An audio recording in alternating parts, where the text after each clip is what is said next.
Bueno, bienvenidos y bienvenidas a todos a este espacio virtual, al 9º Congreso de Interfaces Virtual. Vamos a dar comienzo a la Comisión 1E de Entornos Digitales y Tecnologías. Les comento que el Congreso Interfaces es un congreso de creatividad, tecnología y innovación para la calidad educativa, donde los docentes se reúnen de toda Argentina, de Latinoamérica y de España para compartir sus experiencias pedagógicas. Y bueno, les recuerdo a todos que cada ponencia tiene 5 minutos. Esto quiere decir que si el equipo está conformado por 2 o 3 expositores, todos deben respetar los 5 minutos establecidos para cada ponencia. Y bueno, se van a exponer una ponencia detrás de otra y al final vamos a dar el espacio de debate, de reflexiones, para que hagan preguntas a los expositores, le hagan preguntas entre ustedes, comenten lo que crean que sea necesario. Así que bueno, vamos a comenzar con la primera ponencia, que es Aprender a aprender, técnicas de estudio con herramientas digitales, y va a exponer Verónica Caputi. Bueno, buenas tardes a todos. Si hay directivos del otro lado, feliz día, porque es el Día del Director. Cuando pensé en esta propuesta, pensé justamente en problemas de institucionalización, ¿no? Y bueno, no sabía que justo nos iba a tocar estar justo en esta fecha acá, pero en la mayoría de las escuelas, en las universidades, por lo menos en Argentina, estamos en temporada alta de exámenes. Y entonces me parece que tal vez algunas de estas cosas que puedan surgir hoy o que les pueda contar nos pueden resultar útil, así que espero que así sea, y que después podamos dialogar para los minutos finales si algo les resultó interesante. Bueno, quería compartir pantalla con ustedes, como para posicionarnos un poco. Ahí creo que ya se debería estar viendo, esperen que voy a correr para que se vea más prolijo. Sí, se ve perfecto. Perfecto, ahí lo ven. Bueno, el título en realidad es un poco complicado, porque no es técnicas de estudio con herramientas digitales. ¿De qué hablamos cuando hablamos de técnicas de estudio, ¿no? ¿Y por qué tendrían que ser nuevas además? Y vamos a partir, yo les propongo hacer este juego, de que partamos de esta premisa, que las herramientas digitales tienen que servir en los colegios y en las instituciones educativas para resolver problemas, ¿sí?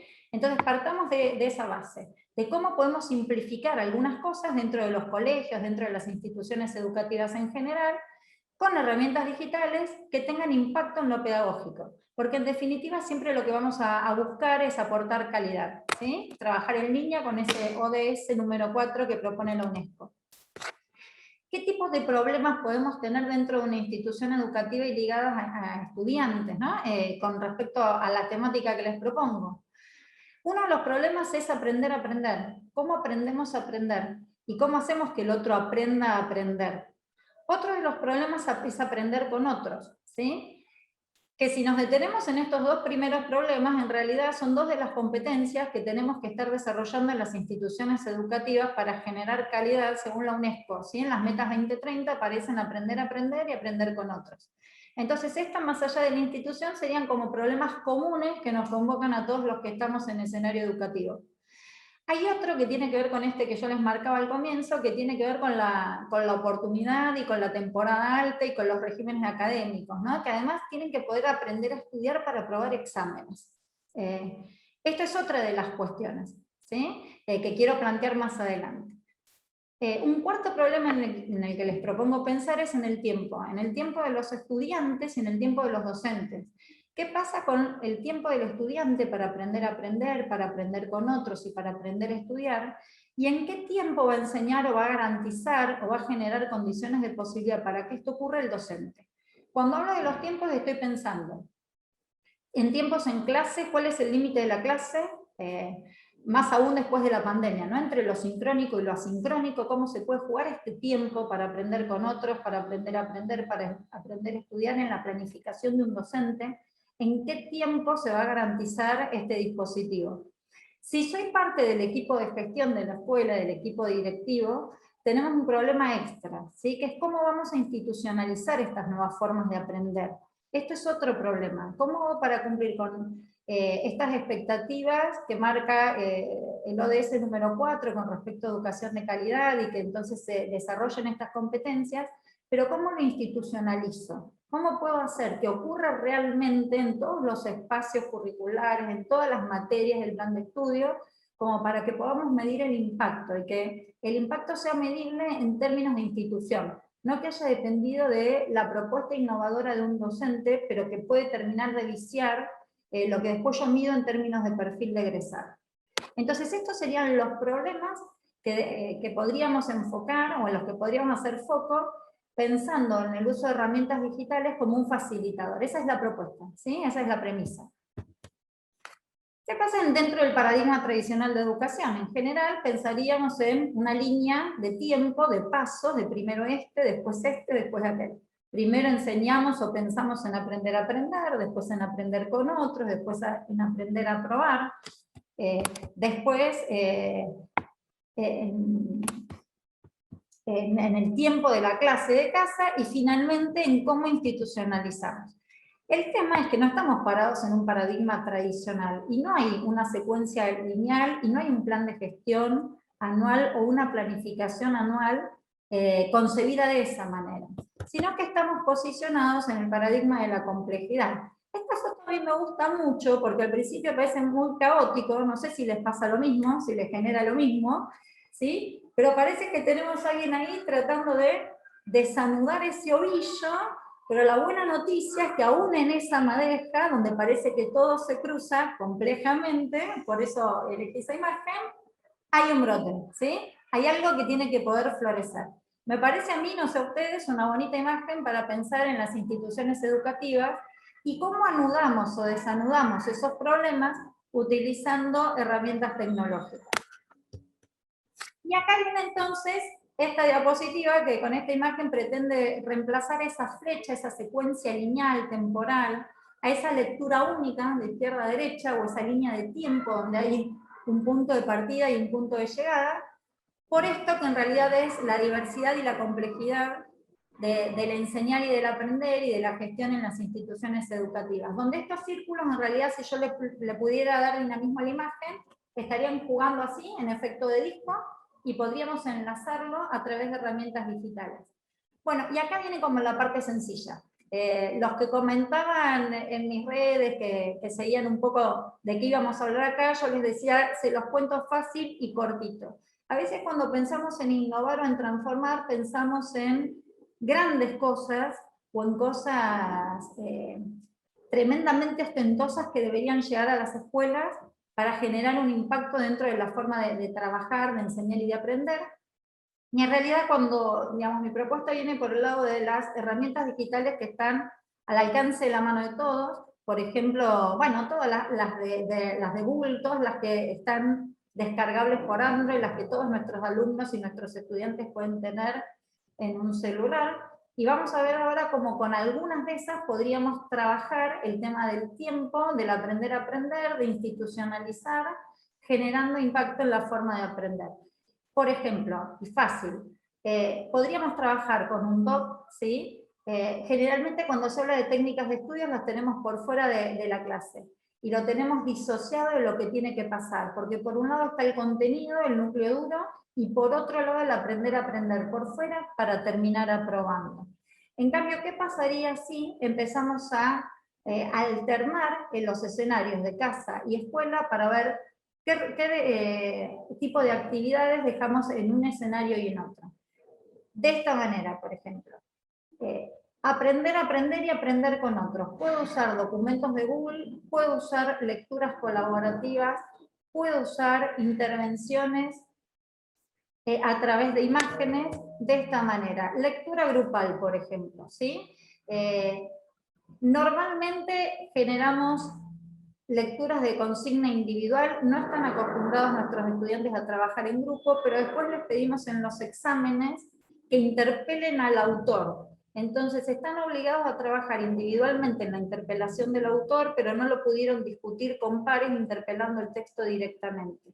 Si les compartimos en un PDF de un texto, ¿sí? Y la consigna de clase es, vayan a leer este PDF, y en los comentarios, ¿sí?, discutan con el autor, y arrobo un compañero de clase y le repregunto sobre lo que está pensando ese autor, podríamos llegar a que los alumnos pudieran trabajar la bibliografía obligatoria en esto de cómo trabajarla para estudiar y para poder aprobar el examen, pero en el interín generé un proceso de producción de pensamiento colaborativo mediado por lo digital. Habíamos hablado de ahorrar tiempo, ¿sí? De que los docentes ahorraran tiempo en las correcciones también.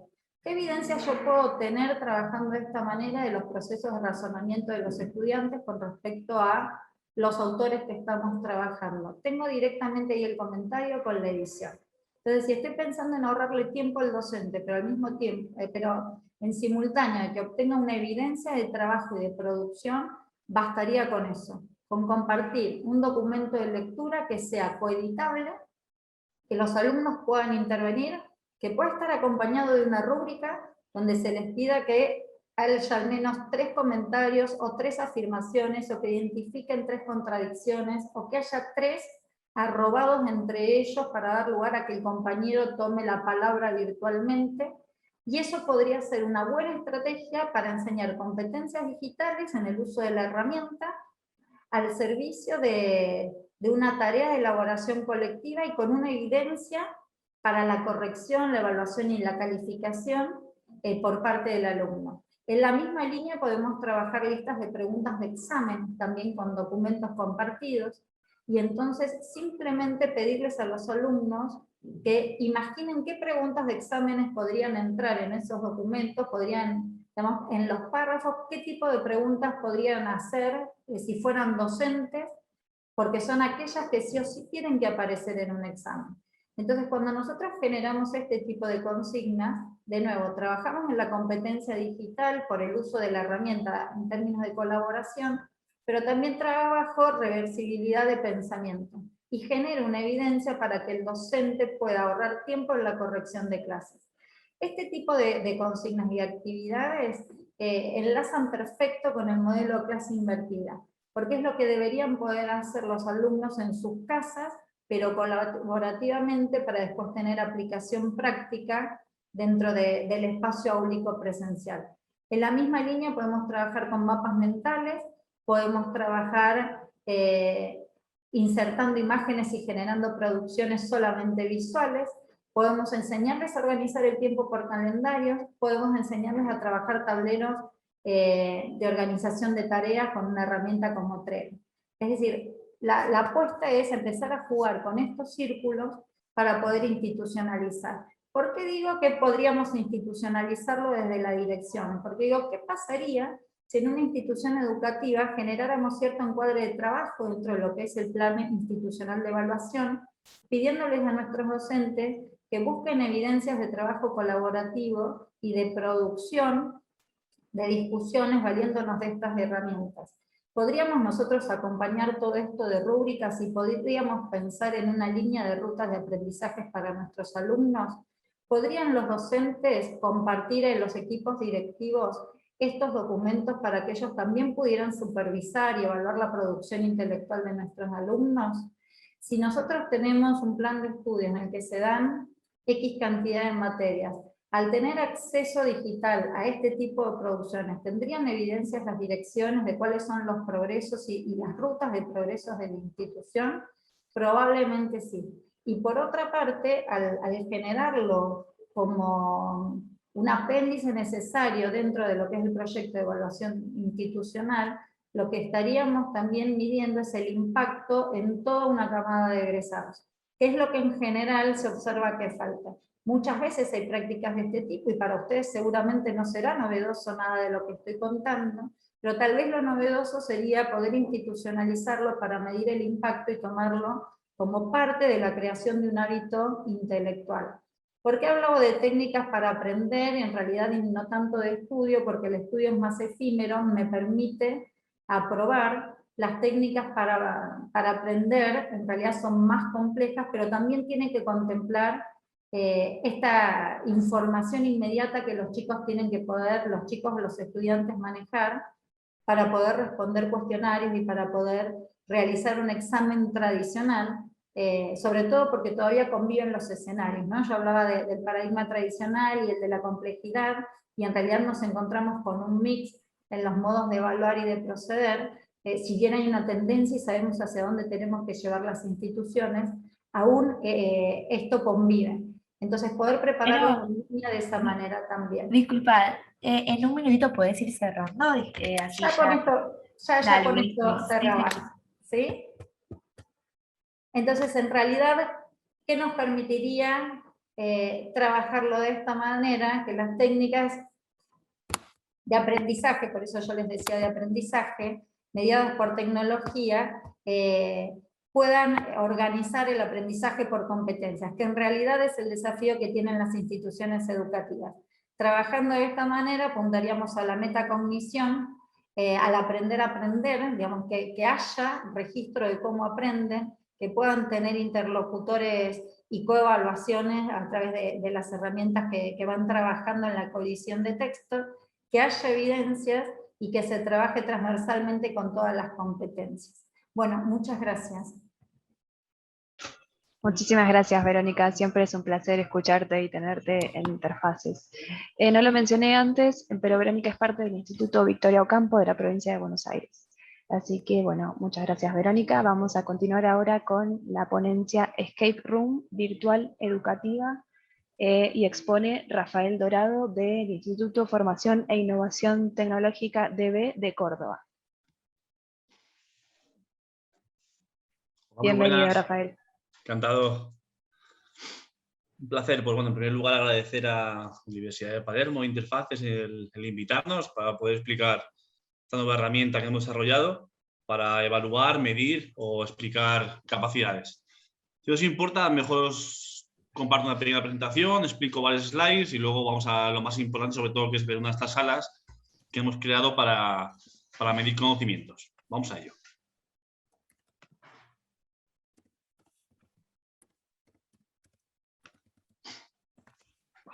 ¿Todo correcto, verdad? ¿Todo el mundo ve mi pantalla ya?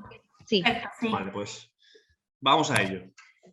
Vale, pues como todo el mundo sabemos, debido al COVID, hemos vivido una crisis sanitaria, la cual ha provocado que diferentes sectores han tenido una transformación digital muy fuerte y muy severa, ¿vale? Y en este caso también en el mundo de la educación hemos sufrido un cambio muy radical. Había una brecha digital muy fuerte, en el cual yo creo que ya poco a poco vamos siendo más fuertes. Sobre todo ha habido una demanda de crecimiento de contenido digital, del cual no estamos preparados y para el cual tanto estudiantes, alumnos como profesores era fundamental que nos adaptáramos rápidamente a esto. ¿Qué pasa con este tipo de problemas? Que tenemos una dificultad para captar sobre todo el interés de los alumnos. Es decir, para que estos alumnos tengan interés, tengan esas capacidades, ya que no podemos conectar y no podemos tener esa empatía en clase con ellos, pues hay que buscar algún tipo de herramienta o forma para poder conseguirlo. Y sobre todo que profesores docentes, que siempre decimos que son los superhéroes de este mundo, ¿vale? Pues les faltan herramientas para poder realizar todo este tipo de conceptos. Me gusta hacer una comparación con las escape room. ¿Vale? Todo el mundo creo que ha jugado alguna escape room en época COVID, en la pandemia, todo el mundo ha vivido esta experiencia y nos parece el mundo de la gamificación elevado a su máxima potencia. Nos parece la mayor experiencia de gamificación que pueda haber. ¿Qué es una escape room? Pues un grupo de jugadores se encierran en una habitación o una serie de cuartos, resuelven diferentes enigmas bajo un tiempo. Nosotros hemos hecho una similitud con lo que hemos creado, que son escape room virtuales.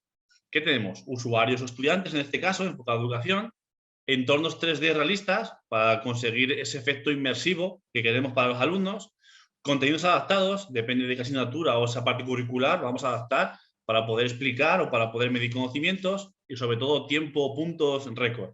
Al fin y al cabo, lo que más les gusta a los estudiantes en la etapa de secundaria, universidad, es ese punto de competición. Por eso triunfan grandes juegos como Fortnite, FIFA, etc. Pues queremos también darle ese punto de competición a nuestra experiencia. Como veis aquí podéis ver una imagen, es un entorno virtual, ¿vale? Con escenarios creados a medida, es gamificado, nos parece fundamental el aprendizaje a través del juego, es cooperativo, también ha comentado anteriormente la compañera Verónica, tenemos que adaptar al alumnado a trabajar de forma cooperativa, que les van a pedir de cara a un futuro en un trabajo, este tipo de formas, y no lo hacemos, nadie se lo puede explicar. Y algo fundamental hoy en día, el tema de Big Data. Es clave coger datos y tener para poder analizar y demás. Diferentes modalidades de trabajo en las escape room virtuales, como pueden ser curriculares, para adaptar contenidos de diferentes asignaturas, ya sea universidad o sea secundaria, historia, matemáticas, física, historia del arte, etc., para medir o evaluar conocimientos, o formativa, también para dentro de empresas o o centros educativos en el cual quiero hacer una gran formación, ¿vale? Y no me puedo desplazar a diferentes sitios para que sea todo mucho más telemático y más rápido. Trabajo transversal, pues este trabajo que al fin y al cabo son las soft skills que le van a pedir a todos los empleados del futuro, que son un 20% de los estudiantes de hoy en día, pero es un 100% de empleados del futuro. Entonces, todo el mundo quiere en sus empresas que sus empleados tengan toma de decisiones, pensamiento crítico, liderazgo, habilidades comunicativas, pero nadie le explica poco a poco cómo trabajar esas habilidades. Pues nosotros, también con un equipo que trabajamos de los científicos, tenemos este tipo de características avaladas y testeadas por ellos para dar, aparte de esos contenidos curriculares, también este tipo de soft skills fundamentales para la educación. Es una herramienta multiplataforma. La SEA ya puede utilizarse tanto en tablet, móvil, ordenador, incluso gafas de realidad virtual. Las gafas las descartamos en este ámbito sobre todo porque una experiencia normal para la gente, aparte de que poca gente a lo mejor tiene unas gafas en casa, sobre todo en una experiencia de más de 15 minutos la gente suele marearse. Aún no estamos preparados para este nuevo mundo. Es un mundo que va a llegar dentro de poco, es muy potente, hay muchas herramientas para utilizarlo, pero tenemos que dar paso poco a poco. Desde nuestro punto de vista. Lo hemos enfocado sobre todo para docentes, centros educativos y empresas, ya sean universidades, ya sean colegios, ya sean ministerios, etc. Sobre todo queremos ofrecerles esa herramienta fundamental para ayudarles. Hay un mercado muy grande, en este caso estoy explicando un mercado de España, pues casi 800.000 docentes, 25 millones de centros educativos, más de 5 millones de alumnos en edad escolar, que es fundamental que se adapten poco a poco a este mundo del futuro. Y si queréis, mejor, en vez de explicar y ver ejemplos, os pongo una imagen de una skill room, hago un pequeño paseo en 20 segundos y veis cómo es una skill room virtual para medir conocimientos. Dejamos de compartir un momentito. Cambiamos. Vale, la que voy a poner es una skill room que hemos creado para evaluar para alumnos de máster de secundaria en el apartado de física y química.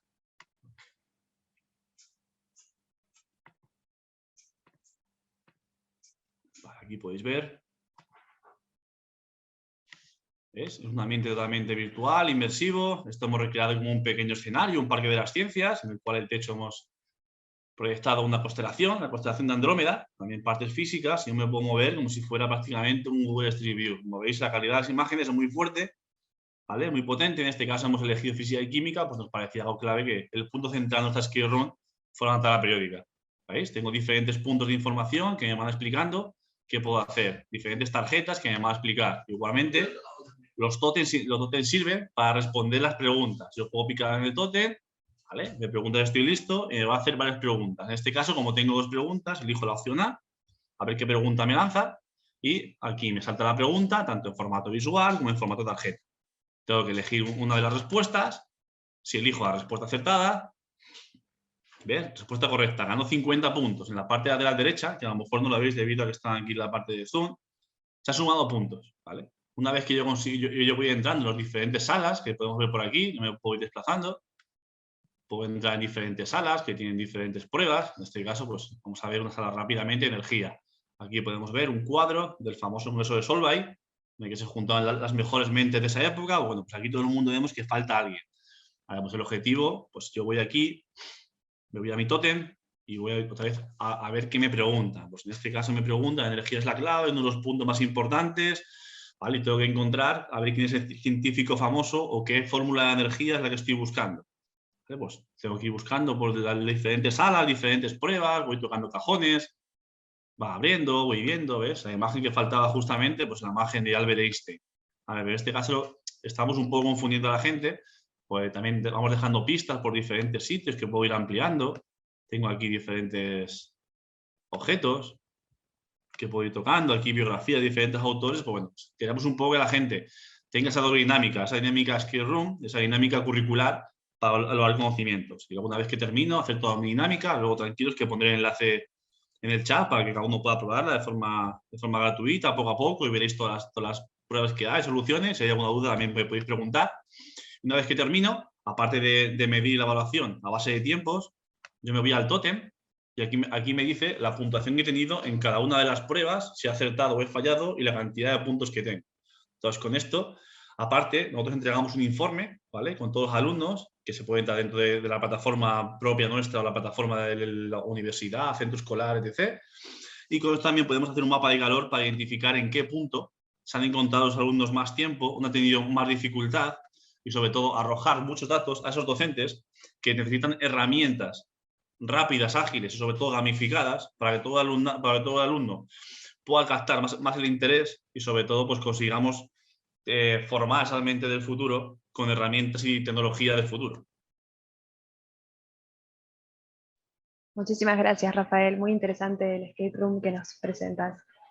Vamos a continuar ahora con la ponencia Estudiantes, aplicaciones y percepciones sobre la enseñanza remota de emergencia. Y van a exponer María Victoria Martín, Pamela Vesfrid y Lourdes Juanes de la Universidad Nacional de La Plata y de la Universidad Nacional de Quilmes de la provincia de Buenos Aires. Bienvenidos. Hola, buenas tardes a todas y a todos. Mi nombre es Pamela Vesfrid, me acompaña María Victoria Martín y Lourdes Juanes, somos docentes de la Facultad de Periodismo y Comunicación Social de la Universidad Nacional de La Plata. Lo que venimos a compartirles es bueno, la experiencia que venimos haciendo en el marco del seminario de estrategias de trabajo colaborativo y otros asistentes online desde el año 2014. Bueno, esta materia es un seminario optativo del ciclo superior. En realidad lo que quisimos hacer cuando la ideamos en el año 2014 y la gestión de la facultad aceptó la propuesta es cubrir algunas áreas de vacancia que había tanto en los profesores de comunicación social y en los licenciados también de comunicación social, muchas cuestiones que tenían que ver en cómo venía siendo el desarrollo del entorno digital. Entonces, bueno, hicimos esta propuesta articulando conocimientos teóricos y conocimientos prácticos, como por ejemplo lo que tiene que ver con justamente el contexto digital, los alcances y las limitaciones de los conceptos de nativos e inmigrantes digitales, bueno, todo lo que tiene que ver, por ejemplo, con la sistematización que hace la española Dolores Reis de TIC-TAC y TEP, también viendo todo lo que son normativas, legislación que hacen a nuestro país y en otros países, a políticas educativas en comunicación. Bueno, podría seguir enumerando los contenidos que vemos a lo largo del primer cuatrimestre de cada año, desde el año 2014. Más o menos tenemos un cupo de 40 alumnos, muchas veces se anotan más, pero bueno, al ser una materia optativa y que tiene un seguimiento bastante intensivo por el equipo de cátedra, más o menos aceptamos tener hasta 40 estudiantes. Y por otro lado también, además de las cuestiones conceptuales, las vamos articulando con cuestiones prácticas, con distintos recursos que algunos ya estuvieron nombrando Rafael y también estuvieron nombrando Verónica, como es el tema de mapas mentales, búsquedas online, también trabajamos nubes de palabras, bueno, que trabajen haciendo infografías con diferentes recursos, como puede ser Easily, Canva, Pictochart, entre otras cosas. Bueno, y también trabajamos mucho otra cuestión que se ha hablado, que mencionó Verónica, que tiene que ver con el tema del trabajo en grupo, del trabajo colaborativo, porque realmente lo que vemos en nuestros estudiantes, que son del ciclo superior, de los últimos años de la licenciatura y del profesorado, es que no saben trabajar en grupo y que a veces trabajar en grupo no es una mera división de tareas. Así que en una de las actividades nosotras elegimos los grupos y a veces tienen que trabajar con gente que no conocen y eso les genera algunos resistencia, temores y a otros aceptan el desafío y el reto, pero lo importante es que todos llegan a buen puerto con ese desafío que se acerca a muchas veces lo que nos pasa en la realidad con un trabajo que no siempre podemos elegir con quienes trabajamos. Bueno, eso con respecto a los contenidos, ya comenté que es una materia optativa, cuatrimestral, de frecuencia semanal y presencial, y en el año 2020, a partir de la pandemia, como ya nombraron también muchos de ustedes, nos ocurrió que tuvimos que repensar, reconfigurar un poco la cursada. La cursada, si bien complementábamos con cuestiones del entorno digital, era presencial, así que tuvimos que, al calor de que la pandemia iba sucediendo y nos iba sorprendiendo, no solamente en lo educativo, en el trabajo, sino también en lo emocional, en los vínculos, en las formas de comunicarnos, tuvimos que pensar cómo adaptar la cursada. Así fue que estuvimos utilizando Classroom, donde ahí compartíamos las clases, los materiales, las tareas, y también hacíamos encuentros sincrónicos que utilizamos distintos recursos como Jitsi, como Google Meet, básicamente tanto este año como el año pasado. Lo que les venimos a compartir con María Victoria Martín y Lourdes Juanes son encuestas que le hemos hecho a los estudiantes, porque nos parece que más allá de compartir las ideas de los docentes, es importante saber cómo vivieron, cómo experimentaron esto los estudiantes, y ahora lo que van a estar compartiendo mis compañeras es los resultados de una encuesta que se hizo tanto a la Corte 2020 y 2021 en cuanto a cómo era su acceso a dispositivos, a conectividad, cómo son sus usos, o sea, las competencias que ellos tienen en el uso de distintas aplicaciones, y por último, la percepción que ellos tienen sobre la enseñanza remota.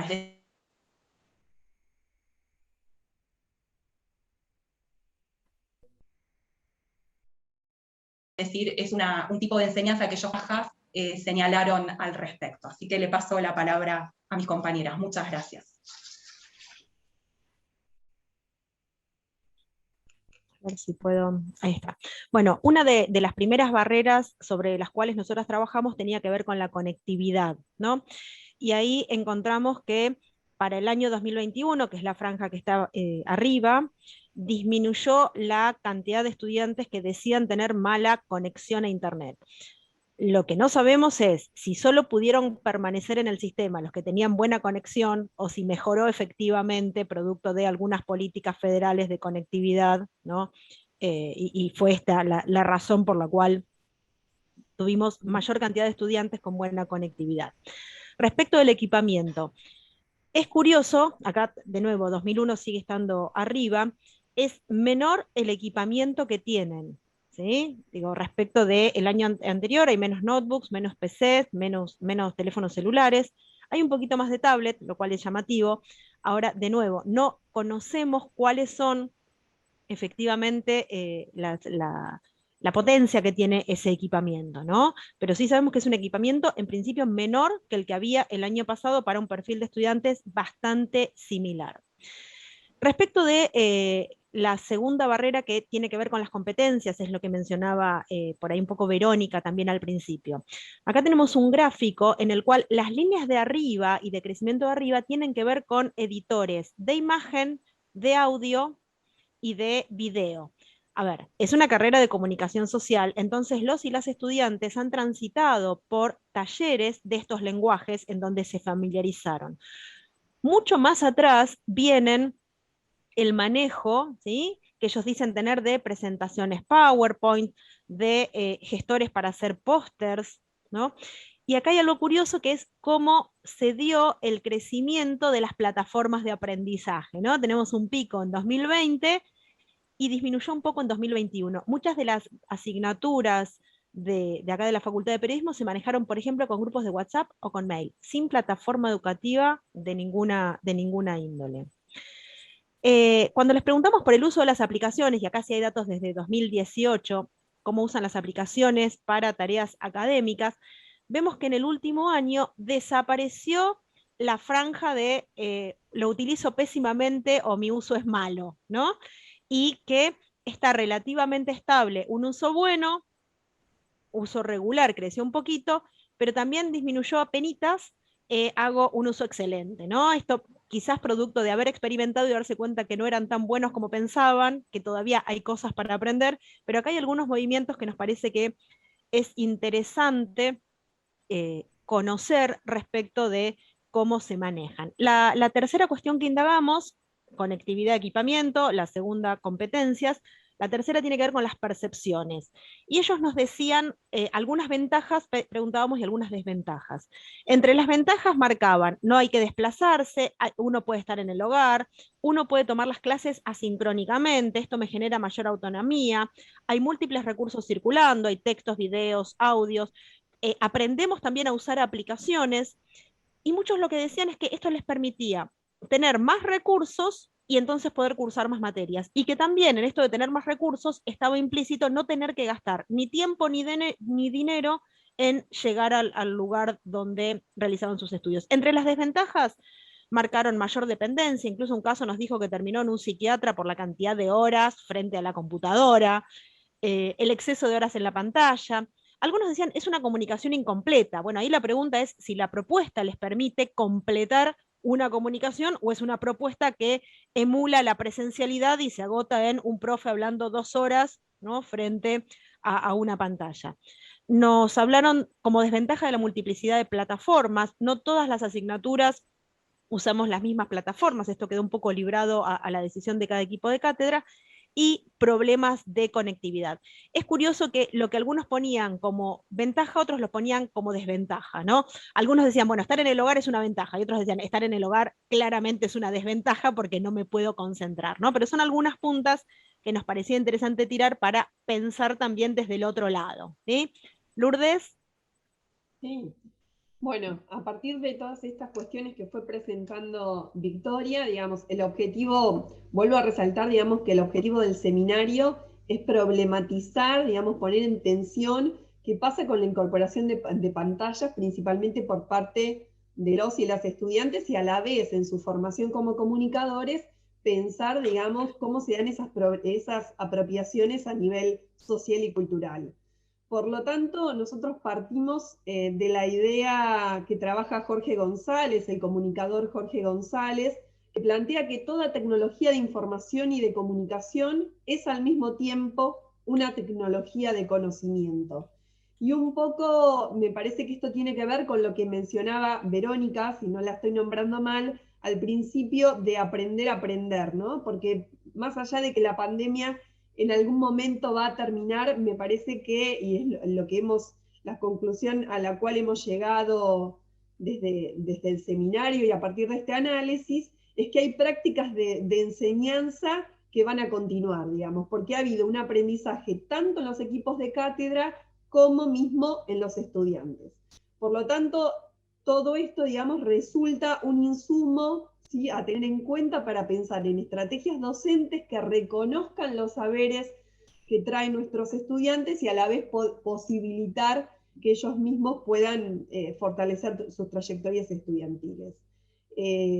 Todos estos planteos están trabajados en la aventura de innovar con TIC 3, que también está la aventura de innovar con TIC 1 y 2, que está trabajado por mis compañeras de cátedra. Yo me incorporé al seminario tiempo después, pero que han tenido un gran trabajo que han hecho en esas obras. Victoria, creo que vos ibas a compartir el enlace por si alguien quiere conocer el trabajo. Sí, ya lo puso Victoria en el chat. Como bien explicó Lourdes, creemos que es muy importante que los trabajos de los estudiantes que ya casi son licenciados o profesores circulen más allá de nuestro aula. Por eso en el año 2015 se editó La Aventura Innovar con TIC 1, en el año 2019 La Aventura Innovar con TIC 2, y el año pasado, en el marco de la pandemia, pudimos hacer La Aventura Innovar con TIC 3, que gran parte del libro hemos invitado a especialistas de distintos países y de regiones y de universidades e instituciones de diferentes regiones, de la UNCI, de la UBA, de diferentes lugares a escribir sus experiencias en pandemia con diferentes temáticas. Hay muchos capítulos del libro publicado el año pasado que refieren a eso, y después también hay trabajos de estudiantes, porque creemos que son tan importantes como los trabajos de las personas que ya cuentan con una trayectoria importante. Muchísimas gracias, muchas gracias Victoria, muchas gracias. Pamela y Lourdes, por compartirnos esta investigación, estas percepciones que han observado sobre la enseñanza remota de emergencia. Muchas gracias. Vamos a continuar ahora con evaluación auténtica mediante la socialización del e-portfolio en las prácticas profesionalizantes. Va a exponer Luciana Terreni, del Instituto Sae Sampiestae de Gualeguaychú, Entre Ríos. Bienvenida, Luciana. Hola, ¿qué tal? Buenos días, ¿cómo les va a todos? Ya comparto pantalla enseguida. Dale, Luciana, muchas gracias.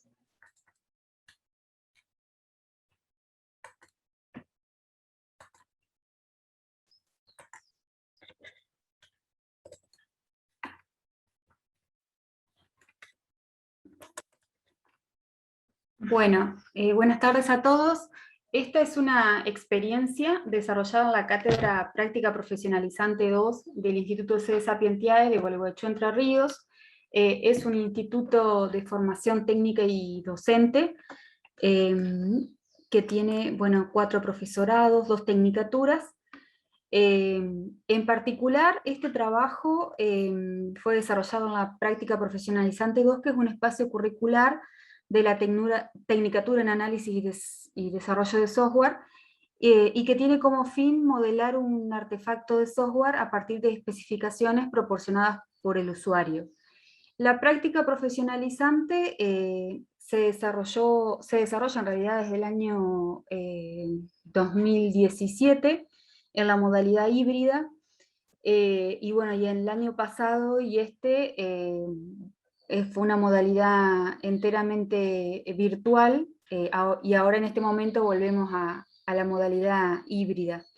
Esta modalidad se aplicó desde el 2000, en realidad la tenemos aplicada desde el 2009 en el instituto con la plataforma Moodle, pero bueno, el espacio práctica profesionalizante comenzó en el 2017.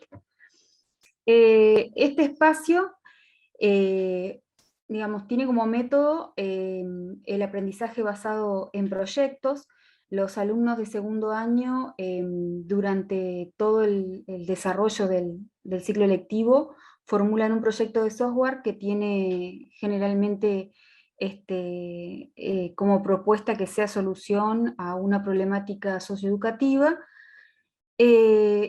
Y bueno, y se propone que este proyecto de diseño de software, que es muy específico, vinculado a un diseño, lo que se denomina orientados a objetos, en lo que es, digamos, el desarrollo de software, y sigue el ciclo de vida de desarrollo de sistemas, que es una de las temáticas específicas de la carrera. En este contexto, los alumnos de segundo año que ya poseen un determinado bagaje de conocimientos, aplican mucho de ese conocimiento en la formulación de este proyecto, y además también generan y desarrollan competencias no solamente específicas, vinculadas al análisis, al desarrollo y al diseño de software, sino también competencias que son transversales, que están más vinculadas al pensamiento computacional, a la resolución de problemas, o a competencias un poco más transversales, como pueden ser también las digitales, de comunicación. Así que bueno, todo lo que es el método de aprendizaje basado en proyectos es como el que mejor se aplica a este tipo de espacios, que tiene como fin insertar al alumno básicamente en todo lo que tiene que ver con su campo de conocimiento, su campo laboral, y es por eso que se opta por esta metodología de proyectos. En el espacio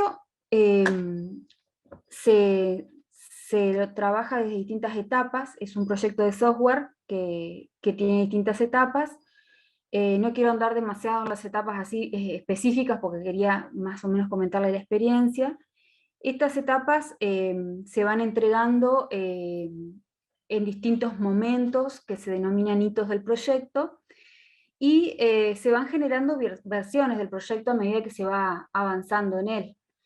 Estos proyectos, o mejor dicho, estas versiones del proyecto, tienen fechas de entrega pautadas que se iban entregando en la plataforma, en el aula virtual, hasta llegar a una versión final del proyecto que constaba de todo lo que era un proceso de ingeniería de requerimientos, de especificación de los mismos, mediante lo que era los diagramas en un lenguaje que se llama de modelado unificado, que es muy propio de nuestra formación, y que permite especificar el diseño de una manera gráfica.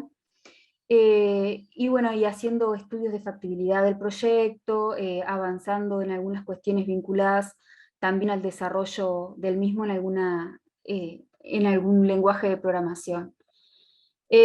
Así es como se llega a una versión final de ese proyecto, casi siempre es pasada la mitad del año, y después se comienza a trabajar en un conjunto de producciones que están vinculadas a ese proyecto, que tiene que ver con la difusión y socialización del proyecto.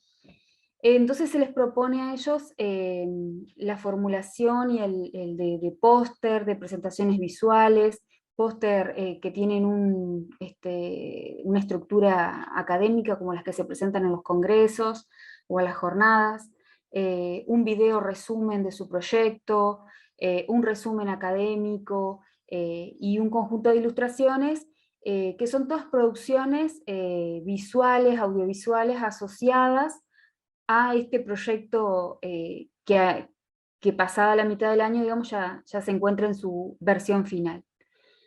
Todas estas cosas que mencioné anteriormente, el proyecto final con sus entregas preliminares y todas estas producciones asociadas, forman parte del instrumento que la cátedra utiliza para la evaluación, que es el e-portafolio.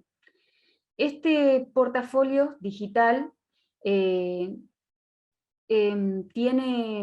en su interior, digamos, todo este conjunto de producciones, y como forma de realizar una evaluación acorde a esta metodología de trabajo, se les propone socializarlo en una instancia que hace 2 años viene siendo virtual, y que denominamos un workshop que se denomina Superate. Y ahí ellos exponen algunas, no todas, de las producciones de su portafolio digital. Generalmente lo que se hace es exponer los resúmenes, los pósters y la presentación visual, y después también quienes asisten al workshop pueden acceder al proyecto finalizado, digamos, porque vamos pasando los enlaces y lo ponemos disponible en la red. Una cuestión importante de la socialización del e-portafolio es que se presenta como una oportunidad digamos, de visibilizar algunas cuestiones, como por ejemplo, yo puse algunas acá, esta instancia, ¿no? del workshop, donde ellos toman de su portafolio aquellos que consideran relevante o que nosotros les sugerimos exponer, pone en juego que es una instancia de evaluación y coevaluación, es decir, mostrarle al otro lo que produzco permite que quienes formamos parte de la cátedra podamos evaluar los proyectos no solamente desde lo específico, sino también en una instancia de exposición y de socialización desde otras aristas y desde otros criterios. Y además también es un momento de coevaluación entre pares, es decir, todos podemos ver las producciones y realizaciones de los demás y realizar retroalimentaciones formativas que permiten mejorar los proyectos. Además es una instancia, la socialización del e-portafolio metacognitiva, que permite a través de la verbalización del trabajo, poder no hacerse consciente y observarse en cuanto al recorrido y en cuanto al proceso. Entendemos desde la cátedra que contar lo que se hace y rememorar el proceso de realización también es una forma de aprendizaje, de evaluación, de autoevaluación. También la socialización del e-portafolio permite, ¿no? lo que comentaba hoy, la mejora continua de los proyectos y fomenta el aprendizaje permanente. Es un espacio de construcción de competencias comunicativas, que es uno de los objetivos de la práctica profesionalizante, no solamente la formación de competencias específicas, sino también de las transversales que mencioné hoy. Y cuando hablo de competencias comunicativas, no solamente me refiero a la oralidad, sino también a la escritura en distintos formatos, como puede ser el hipertextual, o también escritura, como les decía hoy, académicas como resúmenes o póster, resúmenes extendidos también, que permiten, ¿no? Adentrar al estudiante a otro tipo de formas de comunicarse. y de comunicar su trabajo y de socializar su trabajo.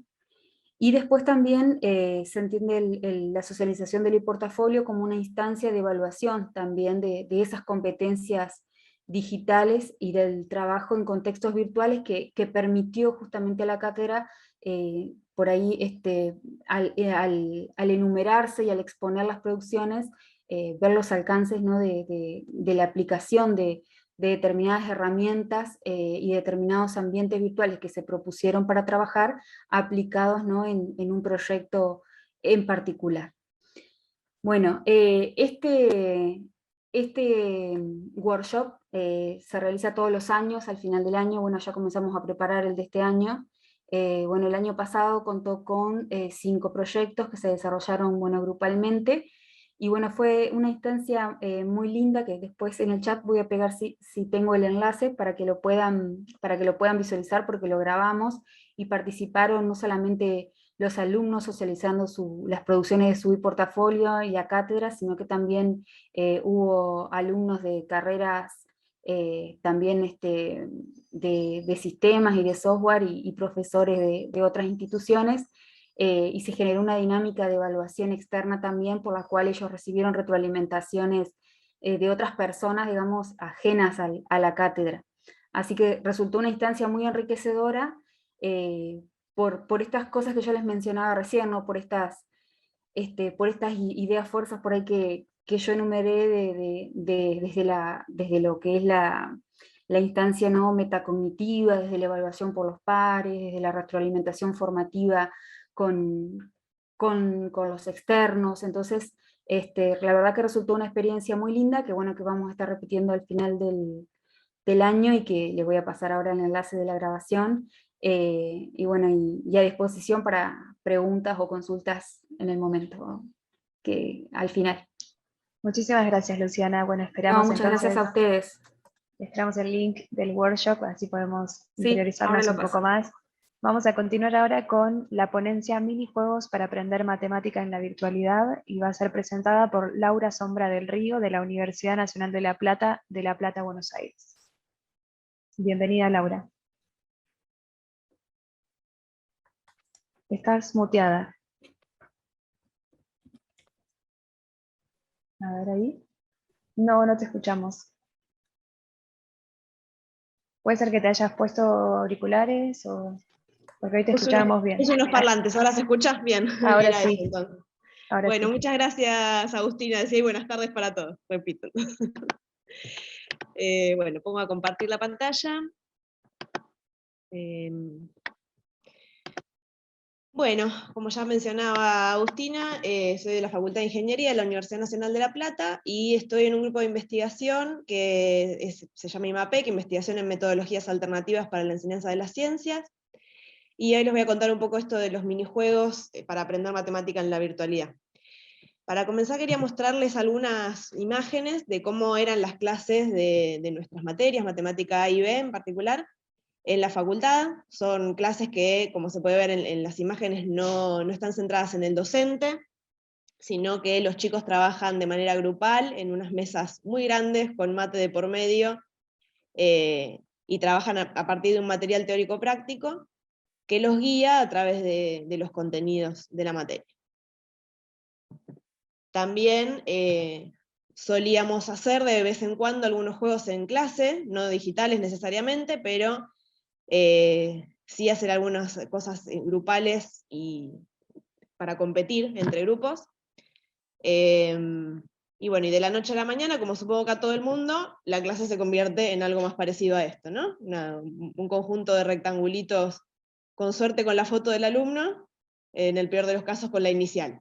Entonces, bueno, con este advenimiento abrupto de la virtualidad, lo mismo que nos hemos preguntado todos y que han también pasado en las ponencias anteriores, ¿cómo hacemos para mantener la motivación, ¿no? la expectativa alta? Además, estos chicos son ingresantes de la facultad, o sea que venían con toda la expectativa de conocer gente nueva, de empezar la carrera que eligieron, y de golpe se encuentran con no poder ir a la facultad, no conocer gente nueva, y con una situación mucho más compleja, ¿no? Entonces, bien, lo que hemos hecho, entre muchas otras cosas, hicimos muchas estrategias dentro de mi grupo de cátedra para mantener la moral alta y la motivación encendida, pero en particular en esta ponencia les quiero contar esto de los microjuegos o minijuegos, que son juegos de corta duración. Si la idea no es que los juegos nos invadan toda la clase, sino que duren un ratito. La mayoría duran 15 minutos, el más largo dura media hora. Son juegos que son fáciles de jugar, que no necesitan un gran aprendizaje por parte del alumno del juego en sí, y que están vinculados fuertemente con algún contenido, o puede ser también con alguna habilidad matemática más general, pero normalmente bien específicos de algún contenido. Para implementar estos juegos utilizamos una interfaz que se llama GeoGebra Classroom, que lo que nos permite a los docentes es visualizar en tiempo real el desarrollo de una actividad. No es necesariamente para juegos esta aplicación, pero lo que nos permite es ir viendo, nos pone como pequeños cuadraditos, donde podemos ir viendo cómo los alumnos están desarrollando una tarea o un juego. Acá tenemos uno que, por ejemplo, para repasar ecuación de la recta, tenemos un golfista que tiene que invocar una bolita en un hoyo, y entonces cada vez que invocan suma puntaje, entonces podemos ir comparando los distintos grupos, quién va sumando más puntos. En este otro no se llega a distinguir, pero eso que está ahí es como un virus, porque le estuvimos echando agua al coronavirus para eliminarlo. Este está vinculado con coordenadas cartesianas, porque tenemos el dato de dónde está en coordenadas cartesianas, y lo ven los chicos y le tienen que tirar indicando las coordenadas cartesianas, le tiran el chorrito de agua. Este otro es un juego más de cartas para repasar fracciones, es como una escoba de 15, pero en vez de sumar 15 hay que sumar 1 sumando fracciones. Así que esta es más o menos la idea de qué tipo de juego jugamos, y esta interfaz que ya les digo nos permite que inicien todos juntos, ir viendo el progreso, ir tirándoles ayuda, si vemos que algún grupo está medio frenado o que necesita alguna ayuda podemos intervenir. Y luego lo pausamos, se terminó el juego, el que ganó más puntos, ganó. Algunas características que se tienen en cuenta a la hora de crear estos juegos, que son juegos creados por usuarios, si restamos o no restamos puntos cuando hay errores, esto habilita o no la posibilidad de prueba y error, ¿no? de que vayan tirando cualquier cosa a ver si le invocan, o que tengan que pensarla un poquito más. Si les permitimos o no reintentar el mismo ejercicio, o si al fallar se les da otro. Si les damos pistas, esto es muy importante, cuáles, cuándo y cómo les damos estas pistas, y la retroalimentación que proporciona el juego. La idea no es que simplemente ganen o pierdan, sino que si no están ganando o no están pudiendo avanzar en el juego, reciban alguna retroalimentación que les permita mejorar, que les pueda ir mejor. Y lo otro que tenemos en cuenta es el tema de la gestión de la actividad. En general partimos de una motivación inicial a la hora de presentar el juego. Se presentan también, por supuesto, las reglas del juego, y como decía antes, como la idea no es que el juego se coma toda la clase, tienen que ser cortas y simples. Si el trabajo va a ser individual o en grupos, normalmente los hacemos trabajar en grupos, y al final de la actividad lo que hacemos es que el ganador cuente cómo hizo para ganar, qué estrategia utilizó o qué tuvo en cuenta para poder ganar, y más que nada se terminan como haciendo cargo de esa parte de la clase de explicar la temática, digamos, ¿no? Que los llevó a ganar ese juego, que tiene que ver con algún repaso de algún concepto matemático o de algún procedimiento. Bueno. Así que bueno, creo que eso es todo. Muchas gracias. 5 minutos, 1 segundo. Muy bien, muy bien. Muchas gracias, Laura. Muchas gracias por No, gracias a compartirnos ustedes. tu proceso de enseñanza de matemática. Bueno, vamos a continuar ahora con MKT Stories, Juego Pedagógico para Aplicación dos Principios de Marketing. Y va a exponer Adriana Cordenonzi. Si querés, Adriana, repetir el título porque mi portugués no es muy bueno. ¿Estás por ahí? Sim, estou aqui. Estão me ouvindo? Bienvenida, sí. É o jogo pedagógico para ensino de marketing, exatamente. Eu vou compartilhar a minha tela, então, não sei, eu não estava ali na abertura, mas eu imagino que eu consigo compartilhar, só está aparecendo somente um participante pode compartilhar por vez. Ahora tenés vos el espacio para compartir. No hay nadie más compartiendo pantalla. Ah, ok.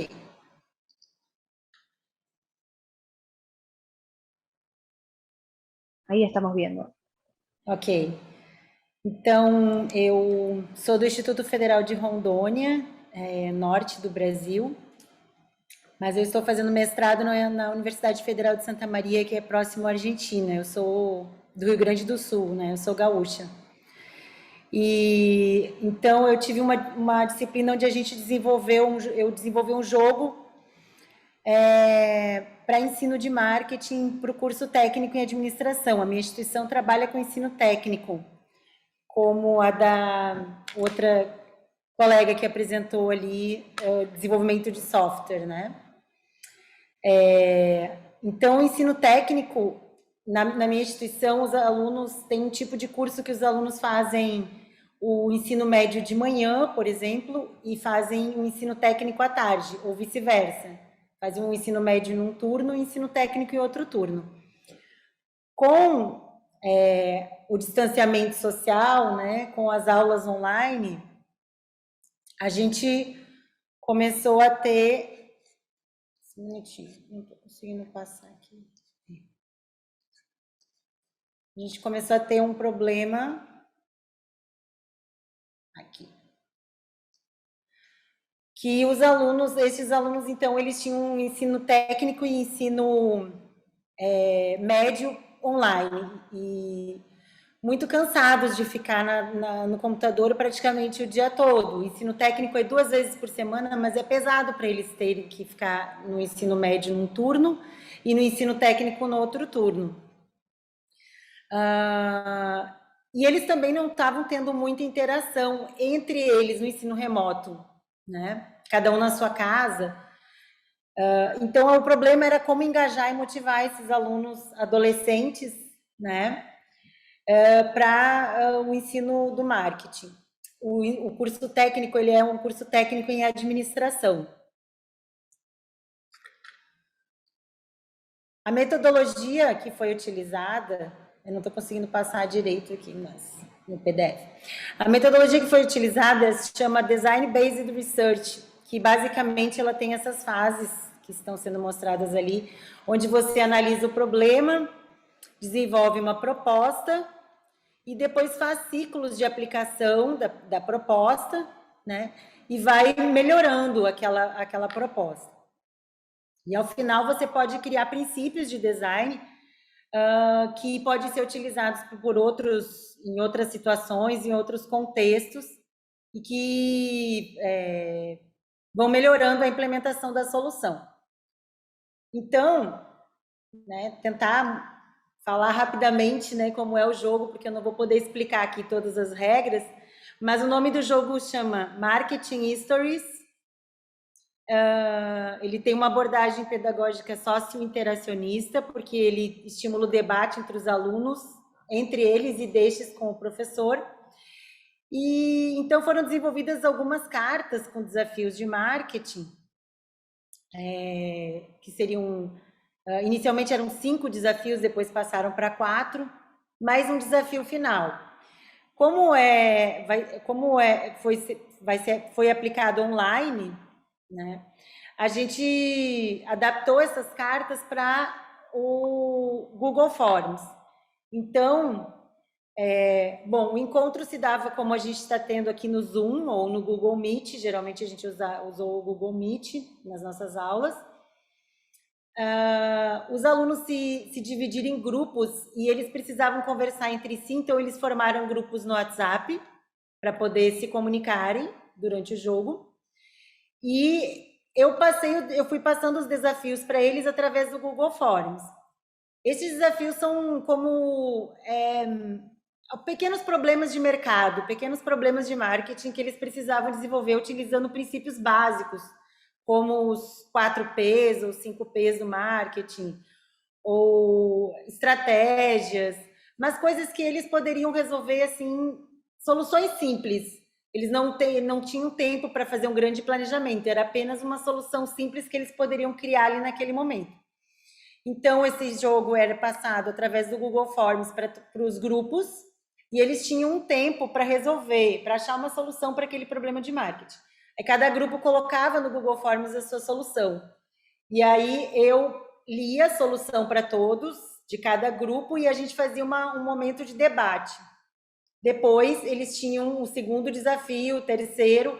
Então, assim, foi indo até 4 desafios.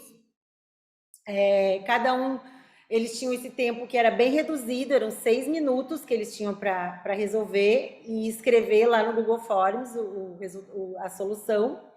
Mas o tempo que a gente tinha para discutir, depois que eles criavam a solução, é que era o momento de aprendizado, porque a gente discutia, os alunos e eu, que apliquei o jogo, as soluções, o que tinha de certo, o que tinha de errado, como é que eles poderiam fazer e tal. Então, foi assim, durante 4 desafios, e aí o desafio final, eles tinham que eles próprios criar um desafio de marketing e ao mesmo tempo criar a solução. E o desafio que um grupo criou foi resolvido por outro grupo. Então, houve uma troca nos desafios que eles criaram e outros grupos foram resolvendo os desafios né? Esse foi o desafio que eles gostaram mais de fazer, foi esse que eles próprios criaram. Porque depois eu apliquei uma pesquisa, né? Houve algumas alterações de uma turma para outra, eu apliquei em 2 turmas. Porém, de uma turma para outra, então eu redesenhei de acordo com a pesquisa que eu fiz. Eu verifiquei as coisas que não funcionaram muito bem e alterei um pouco o jogo, alterei o tempo. Eles estavam reclamando do tempo, tive que aumentar um pouco o tempo, diminuir o número de desafios. E aí eu fiz pesquisa, então, com as 2 turmas e fiz um comparativo das 2 turmas que eu apliquei, né? E o resultado foi muito bom. Então, praticamente as 2 turmas concordaram que a proposta de uso de jogos para revisão é interessante. Eu não coloquei todas as perguntas aqui por conta do tempo, né? Eu coloquei apenas algumas. Se eles aprenderam ou revisaram conteúdos do marketing durante o jogo, a maioria respondeu que conseguiu revisar os conteúdos. Se a atividade foi divertida e prazerosa, eles responderam a maioria que sim, ou pelo menos ficaram num termo neutro. E se eles gostariam que a abordagem de conteúdos através de jogos fosse utilizada em outras disciplinas, eles gostaram muito, assim, queriam que outros professores utilizassem. Então, aqui tem algumas frases que eles colocaram nas perguntas abertas do questionário. Foi muito legal, amei a aula, principalmente porque eu tinha contato direto com os meus amigos. Eu achei interessante isso, porque essa turma, ela já começou praticamente no online, quando ela começou no início da pandemia. Então, eles mal tinham se conhecido e tiveram que ir para o online. Eles não se conheciam praticamente. Então, ali foi uma oportunidade onde eles, através do WhatsApp, resolvendo essas questões, eles conseguiram fazer, de certa forma, um trabalho em grupo, né, e interagir, né, para resolver as questões. E aí também foi perguntado o que melhoraria no jogo, se sentiu falta de alguma coisa. E, claro, eles gostariam de estar presenciais para poder interagir melhor, né? E reclamar um pouco do tempo. Então, são sugestões que a gente vai aprimorar para fazer um novo ciclo, aplicar novamente, né? O Design Based Research, quanto mais ciclos você faz e quanto mais você aplica, mais você vai melhorando e aprimorando o recurso. Eu acho que é isso, pessoal. Eu não sei o tempo, né? O tempo é bastante curto. Eu não sei se vocês conseguiram entender meu português, se eu falei muito rápido, mas eu agradeço a atenção de todos. Muchas gracias, Adriana. Sí, te llegamos a entender. Vamos a continuar ahora con presencialidad, con la ponencia Presencialidad, Digitalización, Multialfabetización e Hibridez de Sergio Quiroga, que pertenece al Instituto Cultural Argentino de Educación Superior de Villa Mercedes, San Luis. Bienvenido, Sergio. Buenas tardes a todos, muy lindas ponencias. La mía va a ser muy sencillo y vamos a contar la experiencia. Si bien yo doy clases en el Instituto ICAES, que tiene profesorado de educación física y profesorado de inglés, hasta hace pocos días ha estado este instituto en modalidad virtual y salvo los tercer y cuarto años han empezado hace poco las clases presenciales. Bueno, lo que les voy a contar es la experiencia en la escuela secundaria, en las clases de filosofía del sexto año, de la escuela pública autogestionada número 10, maestro escultor Vicente Lucero, ubicada en la ciudad de Villa Mercedes, San Luis. Es un establecimiento educativo que tiene entre nivel primario y secundario aproximadamente entre 2.500 y 2.700 estudiantes. Bueno, en este contexto de presencialidad fragmentada que vivimos en el año 2021, hibridez escolar por la presencia de clases virtuales y presencialidad, que emergió, digamos, en este año 2021, como decía. Este texto relata la experiencia del dictado de clases de filosofía del ciclo secundario del sexto año en esta escuela. El formato híbrido se implementó en San Luis mediante la organización de burbujas y protocolos. Los docentes debieron asumir más dedicación, mayor compromiso por el formato de las clases, ya que en el 2020 era solamente virtual, y mayor tarea, digamos, en este año 2021. Bueno, como docente preocupado por los aprendizajes de los estudiantes, nos propusimos tratar de ver cómo podíamos lograr la motivación y el interés de los estudiantes, y algo muy importante que tendría que contarles, que una disposición del gobernador de San Luis, Alberto Rodríguez Sá, permitió a los estudiantes en abril del 2021 optar entre las clases de modo virtual o presencial. Las autoridades educativas entonces resolvieron en abril brindarle a los tutores de los estudiantes la posibilidad de elegir entre asistir a las escuelas u optar por las clases virtuales.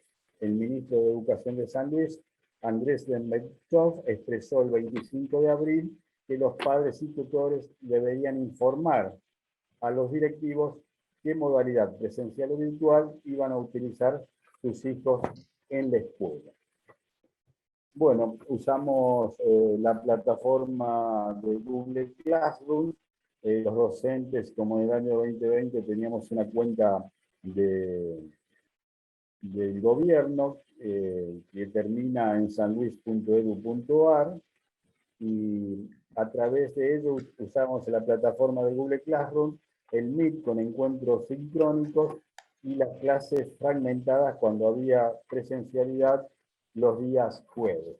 La estrategia que adoptamos fue el aprendizaje invertido, que se ha comentado en esta sesión, un modelo que se centra en el estudiante y que consiste en trasladar una parte o la mayoría de la instrucción directa al exterior del aula para aprovechar el tiempo en clase, maximizando las interacciones uno a uno entre profesor y estudiante. En las clases virtuales, en los encuentros de Meet, los estudiantes, en base a sus preferencias, en distintos periodos del dictado de clases, presentaban sus temas de manera colaborativa, con el uso también de videos referidos a los temas de exposición.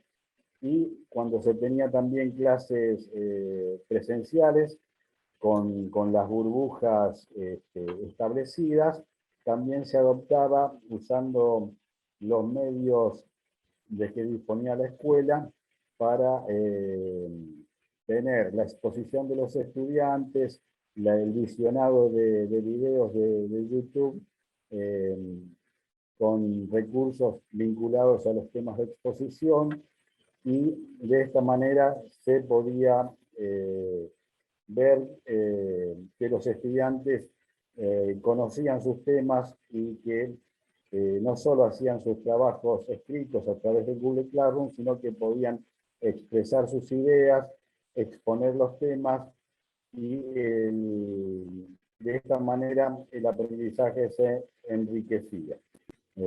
Usamos distintos criterios de evaluación, recursos que estamos experimentando, como metodologías de evaluación procesuales de Lai-Vieri, que buscan experimentar mediante metodologías híbridas integradas por reportes personales sobre estos aprendizajes estudiantiles. De esta manera quisimos realizar un esfuerzo nuevo que nos aporta esta experiencia y que vamos a seguir profundizando en este año, ¿sí? El año ya termina en la escuela con plena presencialidad en las aulas. Quizás esto sirve también para motivar a otros estudiantes. La mayoría de los estudiantes de este curso en que estoy relatando la experiencia optaron por el formato presencial y estamos viendo cómo sucede este aprendizaje, motivando a los estudiantes a que se lleven lo mejor de la escuela secundaria en vistas a su proximidad con la universidad o con las alternativas laborales que pueden surgir después de la finalización del secundario. Eso es lo que quería compartir. Me olvidé de pasar las 5 o 6 diapositivas que tenía.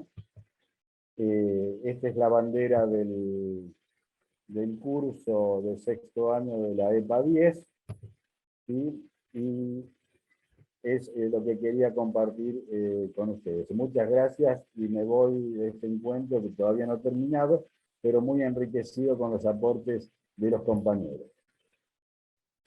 Muchísimas gracias, Sergio. Un placer escucharte y muchas gracias por compartir tu experiencia.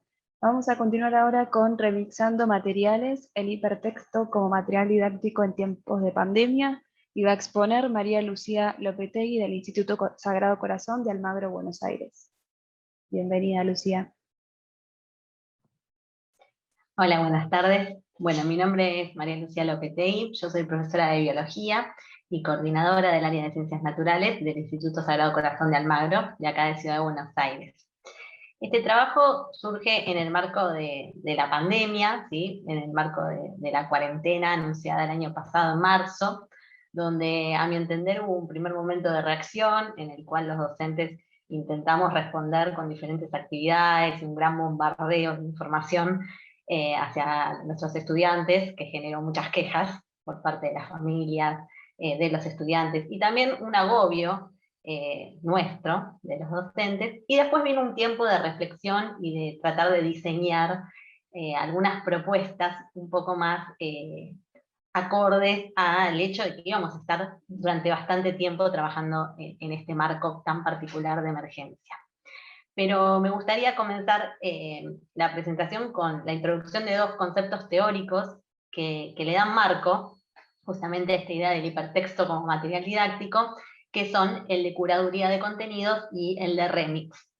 El término curaduría de contenidos es desarrollado por la autora argentina Valeria Odetti, en realidad surge de otro autor que es Fabio Tarasou, que lo que plantean es un docente que produce sus propios contenidos, que produce sus materiales, que son compartidos con los estudiantes, y donde esa producción de materiales no implica solamente seleccionar información y organizarla, sino también aportar al otro, a ese estudiante, una forma de acercarse a esos contenidos.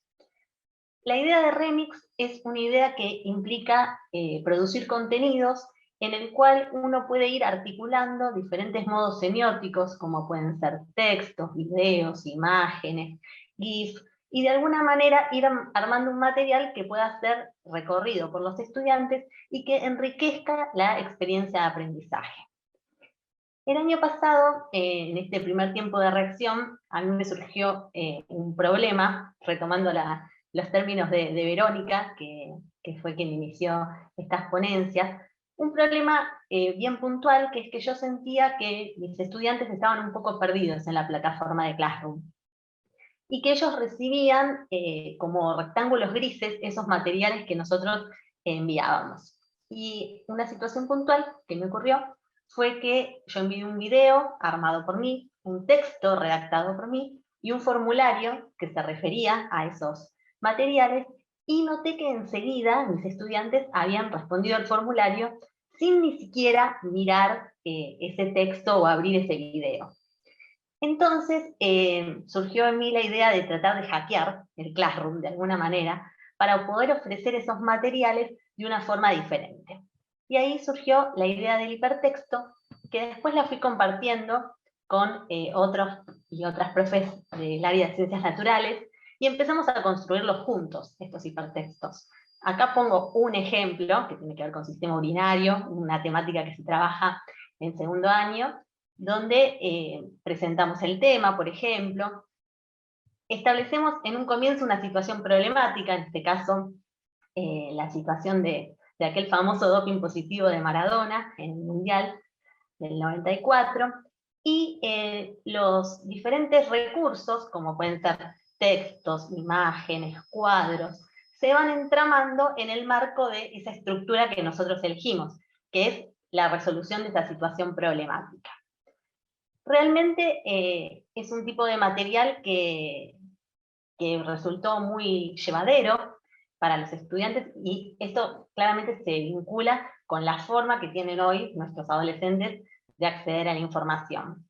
Y esta posibilidad nos permitió de alguna manera resolver el problema que estábamos teniendo, que mencionaba antes, de que los estudiantes se acercaran al material de manera, no de la manera que nosotros esperábamos, es decir, que hubiera un orden en esa presentación.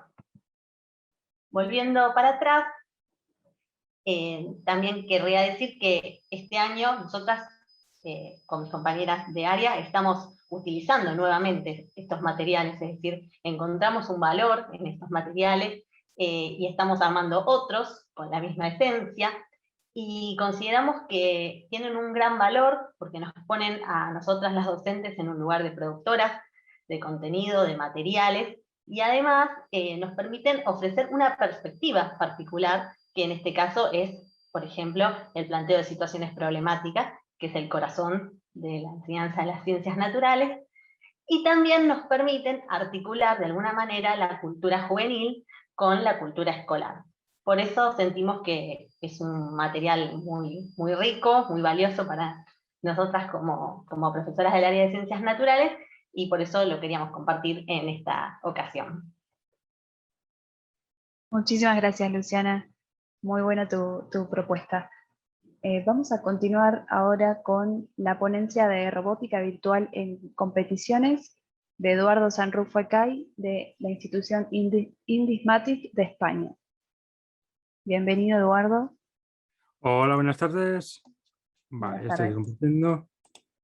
Vale, pues lo que quiero hablar es pues un poco pues cómo son y cómo poder implantar en las aulas pues lo que es la robótica virtual, es decir, ya porque estamos ya pues siempre acostumbrados de, cuando estamos hablando de robótica, pues el típico robot físico que se mueve hacia adelante, hacia atrás, que coge cosas y hay objetos, y entonces pues claro, queremos darle pues una vuelta más. Claro, a partir de cuándo ha sido todo esto, pues por lo menos en España pues sería a través de la pandemia.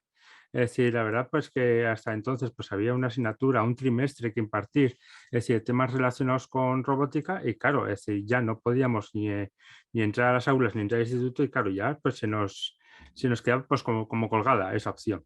Entonces pues fue a partir de googlear y así, y se vio pues cómo pues fue un boom, es decir, el cómo pues darle un otro sentido, ya no nada más a la robótica presencial y con un robot, sino pues aparte pues implantar las aulas de una manera virtual, y aparte pues poder competir con otros equipos de otros países, es decir, desde nuestro aula, incluso pues alumnos que se encuentren en casas, pues ya sea por confinamiento, porque se hayan roto una pierna, pues cualquier sentido de estos que puede pasar en un aula. Entonces pues fue pues fue un paso que fue tal cual, es decir, de cómo pues nos teníamos que pasar de lo que era todo presencial, que no existía otro modo si no era pues con un robot físico pues comprado, es decir, sino pues que se podría poder impartir desde las aulas, y que los alumnos pues podían trabajar con ello la programación y muchas más cosas a través de un sentido totalmente virtual. ¿Cuáles son los beneficios de la robótica virtual? Pues que son multiplataforma, es decir, pues que en muchos de los casos, es decir, que luego os voy a presentar unos recursos, pues que nada más hace falta un navegador. Es decir, con un navegador ya sería suficiente. En algunos sí que hace falta pues instalar una serie de, como si fuese un programa de una instalación y que hace falta pues que tenga unos ordenadores pues más potentes, pero bueno, es decir, ya os vamos a presentar recursos pues que también que son totalmente gratuitos. Como punto a favor también, para mí yo creo que es uno de los más importantes porque estamos luchando con la integración, que es el aprendizaje en casa. Es decir, antes porque era pues de una manera obligatoria, es decir, con el tema pandemia, pero es decir, antes los que conocemos el aula en una forma totalmente pues que presencial, pues claro, no, es en esos casos de que los alumnos no pueden acudir a lo que es la escuela, pues ahora nos ha abierto pues lo que es un abanico de posibilidades, es decir, que desde su casa se puedan conectar y que realmente pues que puedan pues también participar y que puedan hacer las mismas actividades igual que los alumnos, que nada más hace falta acceder a un navegador y ya pueden realizar los ejercicios y actividades a la vez. Después también, es decir, que podemos trabajar con diferentes modelos, es decir, que ya no nos tenemos que basar nada más en que compremos un robot, por ejemplo, de Mbot o Lego, pues que directamente pues que podemos llegar a programar muchos más, con una simple licencia o de manera totalmente gratuita. Y lo más importante, la socialización. Es decir, claro, todos nos imaginamos pues, que un robot al final pues, suele ser pues, entre 2 o 3 personas y ahora, pues sin embargo, es decir, pues, de modo virtual, pues también podemos poner a trabajar en parejas y así para que hagan pues, una serie de retos. Aquí, por ejemplo, pues os dejo uno de los recursos, que es Vex, es totalmente gratuito. Lo bueno que tiene es que tiene un montón de plataformas, es decir, un montón de tableros, mejor dicho. Es decir, y cuando entréis a la página, pues vais a ver si directamente que aparece un simulador y que se puede escoger diferentes tableros y que aquí, por ejemplo, el que tenemos en pantalla es pues, que el robot se vaya moviendo para que detecte los diferentes colores y que pueda ir de uno a otro. Pero, sin embargo, pues hay tableros de que pueden coger unas fichas, llevarlas de un lugar a otro, posicionarlas uno encima de otro, es decir, que hay pues, un montón de opciones. Nada más hace falta un navegador. Es decir, no se pide más, puede ser Firefox, puede ser Google Chrome, puede ser Safari, es decir, no hay ningún problema, no hace falta ni instalación ni registro, que es muy importante por todo esto de los datos personales y todo esto de a ver dónde van a parar de los alumnos, hemos pedido autorización o no, pues aquí no hace falta ni registrarse. Después también que eso que tienen un montón de escenarios que vais a poder ver y que cada escenario puede ser de una manera u otra.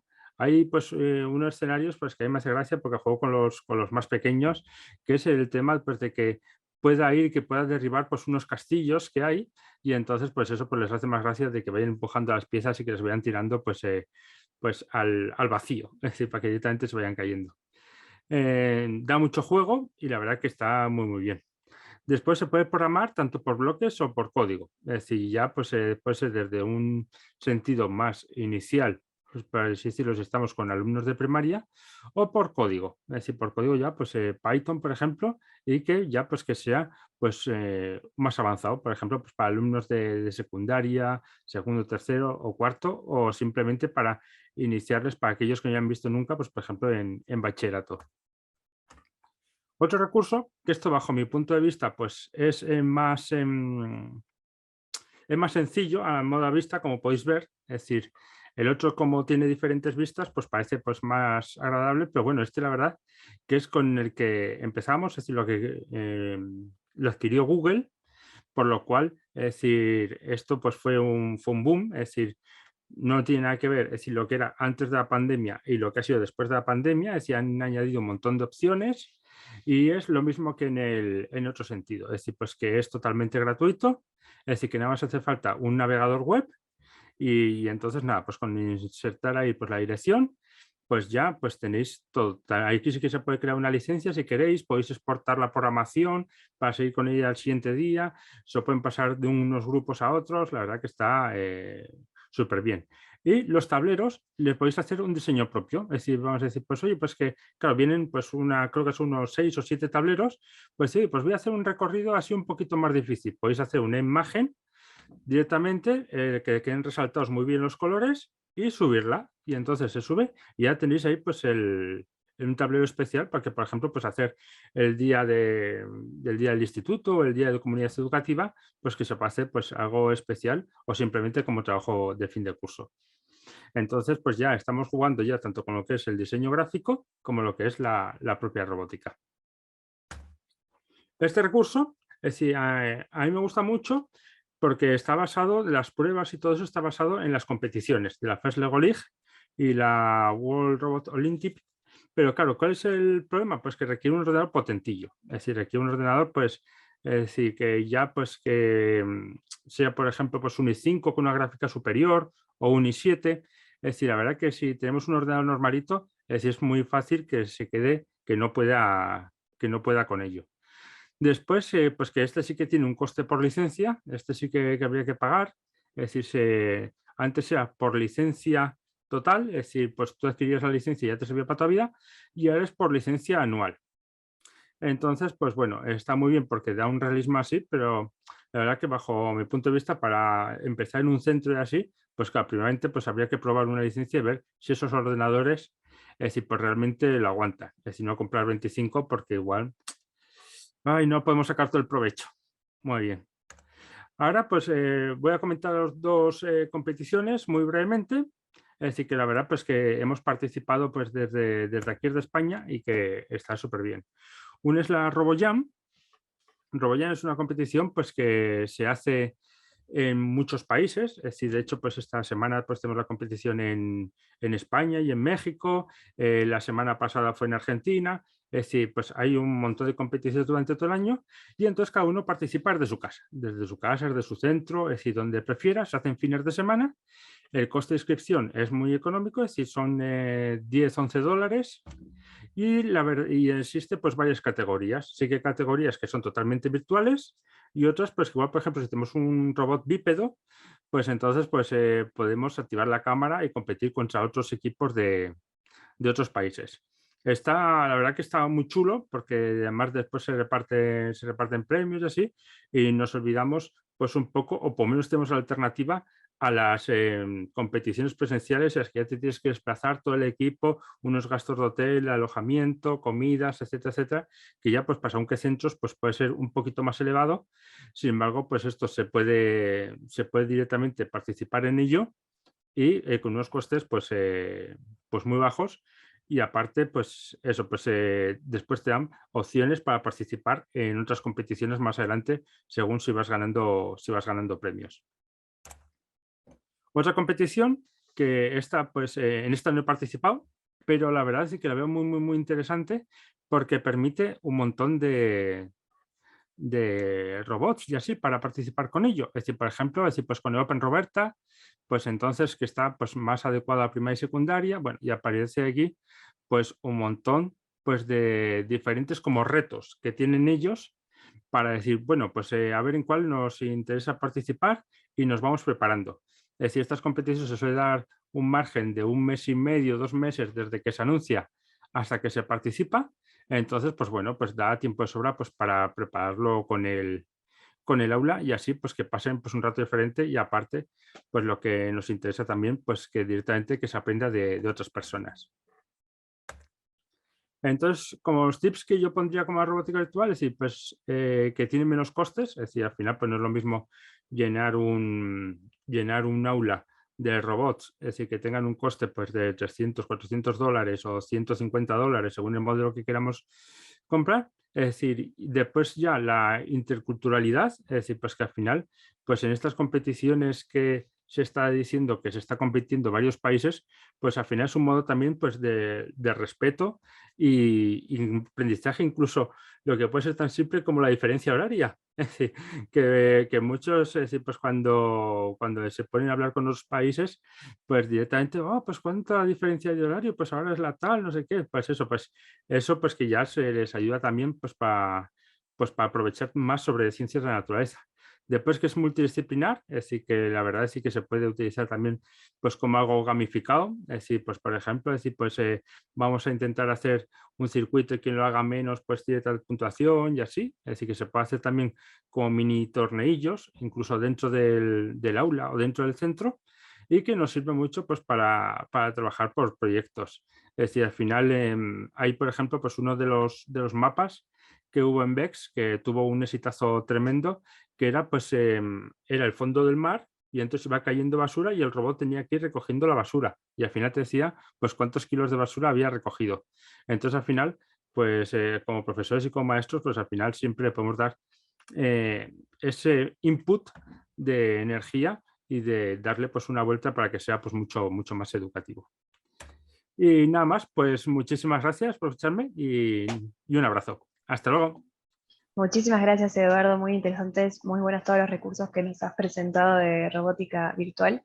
Y vamos a continuar ahora con la última ponencia de esta comisión, que es turbo extractor de aire para ambientes de COVID-19, que va a exponer Ibar Federico Anderson, de la Escuela Técnica número 2 Independencia de Concordia, Entre Ríos. Bienvenido, Ibar. No te escuchamos por ahora. Estás muteado.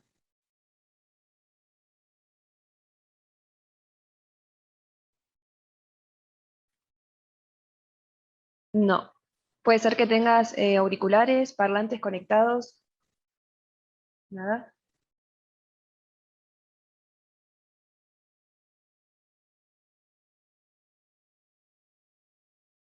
No, no te escuchamos. Si tenés algunos auriculares disponibles, podés conectarlos a ver si funcionan.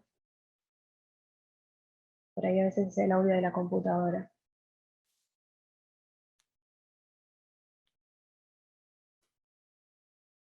No, no escuchamos. La otra solución que te podemos dar es que vuelvas a ingresar a la sala, a ver si de esa manera se soluciona, porque veo que aparece que el micrófono lo tenés activado, pero no funciona.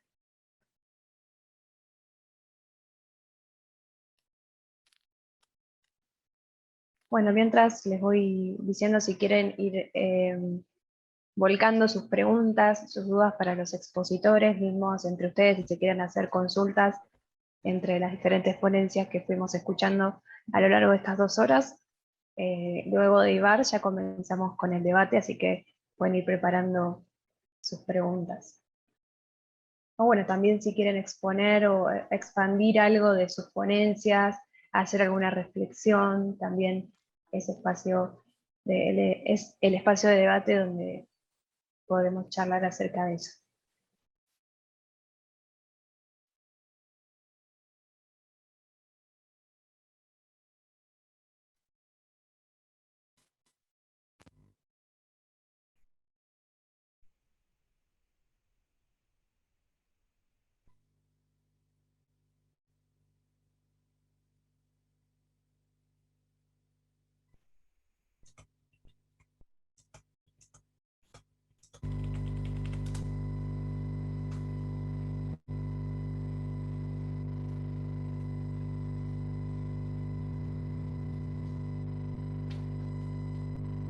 Ibar, ahí escuchamos que hay ruido, sonido ambiente, por ahí si hablas.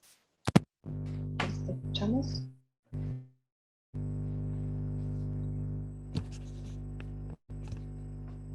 Hola, ¿me escuchan? Sí, te escuchamos.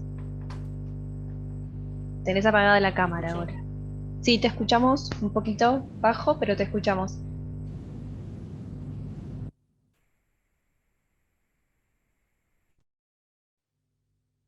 Hola. Sí, ahora te escuchamos bien. Hola.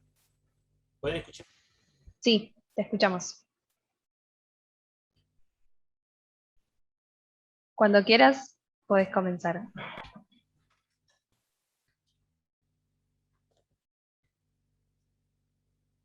¿Sí?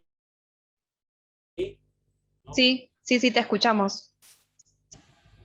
¿Vos nos escuchás? Bueno, perdón por la tardanza, pero había problemas en el puerto USB. Bueno, gracias y disculpa por la molestia. Voy directo sin perder más tiempo. El proyecto surge, yo acabo de poner el link de la página de internet, se puede verlo. El extractor de la Escuela Técnica 2 de la ciudad de Concordia, provincia de Entre Ríos, con el proyecto P374 de la Secretaría de Ciencia y Técnica de la Universidad Nacional de La Plata. O sea, yo soy docente tanto en la universidad como en la escuela técnica, y la falta de vínculo entre los dos sistemas, el secundario técnico y el universitario. Entonces venimos desarrollando, en mi caso vengo desarrollando como parte de mi tarea dentro de ese proyecto, el desarrollo de un motor que ya tiene publicaciones en la revista de Ciencia y Técnica, Investigación y Desarrollo Tecnológico Social de la Universidad de La Plata y en la Facultad de Ingeniería de la Universidad Santander de Colombia.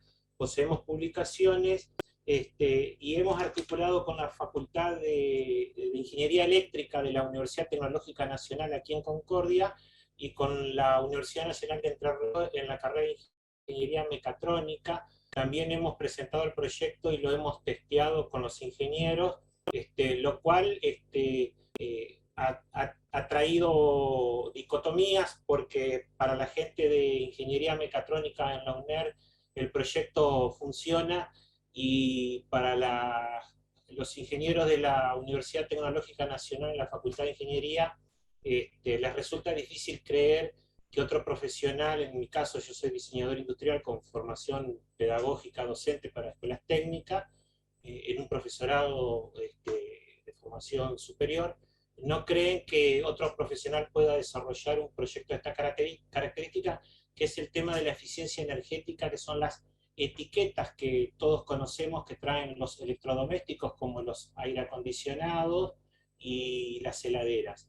La eficiencia energética es un tema que viene en Argentina muy discutido desde la gestión del gobierno anterior del expresidente Mauricio Macri y de la actual gestión, y todos sabemos que la energía es un servicio que se paga, no solamente los combustibles, las naftas, sino el gas y la electricidad. Entonces nosotros nos hemos enfocado específicamente en el tema de la electricidad. Este proyecto, que se puede entrar a la página y verlo, ver sus publicaciones, fue presentado este año al Concurso Nacional Innovar 2021, que se realiza en Tecnópolis, organizado por el Ministerio de Ciencia y Tecnología de la Nación.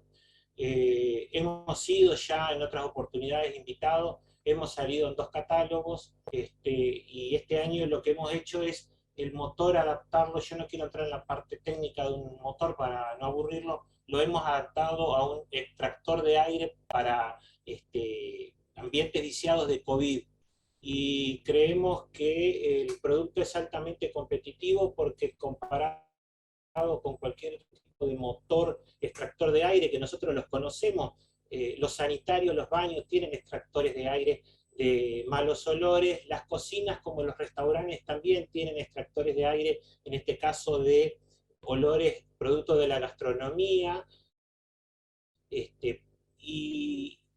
lo que la pandemia ha puesto en relieve es que posiblemente la arquitectura va a tener que empezar a pensar en poner extractores de aire en los ambientes civiles y comerciales, tanto en el hogar como en el comercio.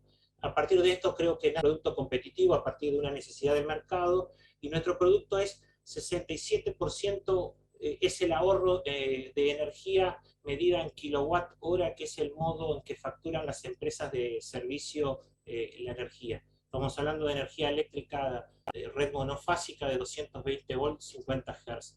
También se puede desarrollar para uso industrial, que es el sistema trifásico de 380 voltios, y el producto en definitiva produce un 56% más de trabajo mecánico, con un 67% de energía, de ahorro de energía activa monofásica, kilowatts hora me refiero.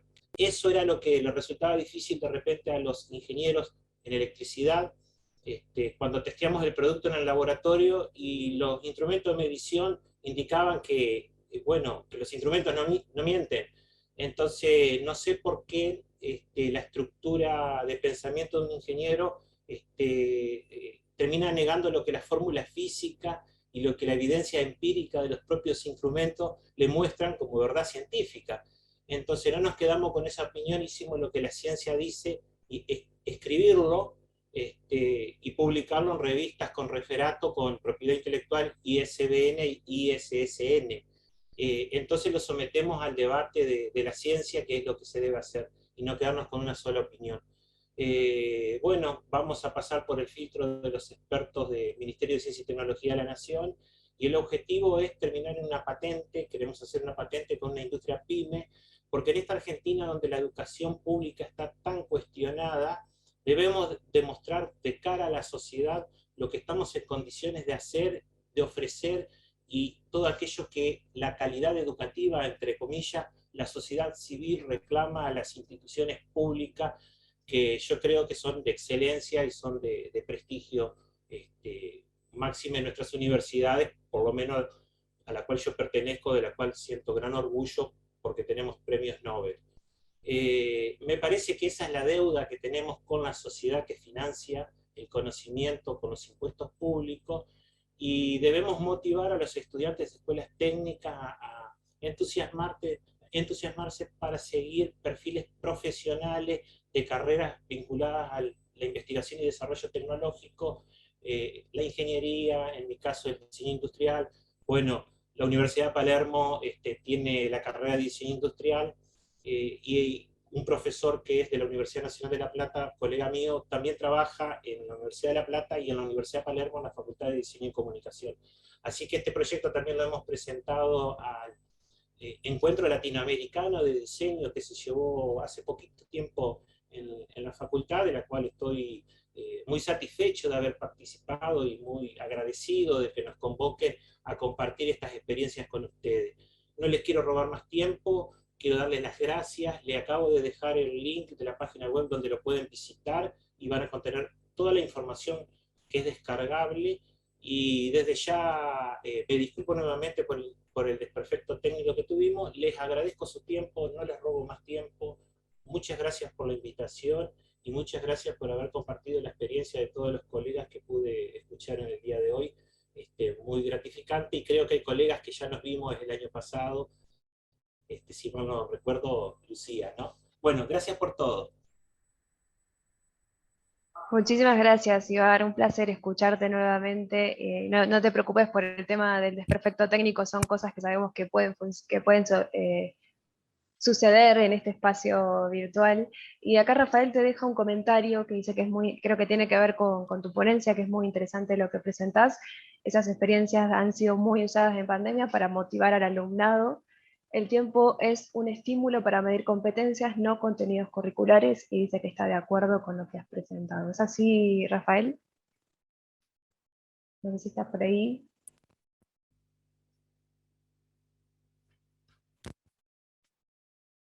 Bueno, este espacio, como ya les comenté antes, es para que puedan explayarse, para que puedan hacer consultas. También vi que Victoria estaba dejando una reflexión en el chat, si quiere decirla oral, mucho mejor, así no la tengo que leer toda.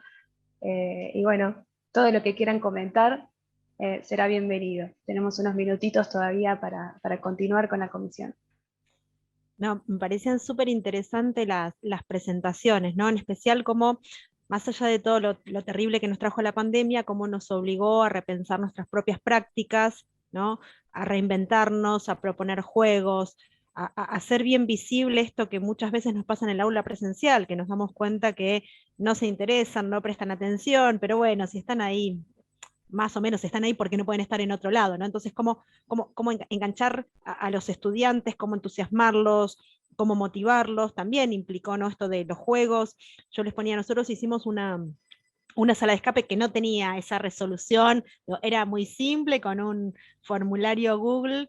Les habíamos explicado en el seminario cómo utilizar los comandos de búsqueda avanzadas en Google y en el repositorio institucional de la Universidad Nacional de La Plata, en CEDICI, y a partir de eso les armamos una sala de escape en donde iban avanzando en el formulario de Google si encontraban la pista, ¿no? Entonces, por ejemplo, decíamos, bueno, la última letra de la URL del primer resultado que sale buscando, un PDF sobre el tema nativos digitales, publicado en Argentina. Entonces ahí tenían que entrar a usar todos los comandos, y si daban con esa letra, ponían la letra y les permitía seguir avanzando en esta búsqueda, ¿no? Claro que ellos no sabían que si ponían el abecedario completo, iba a estar esa letra y iban a pasar, pero no importa, ¿no?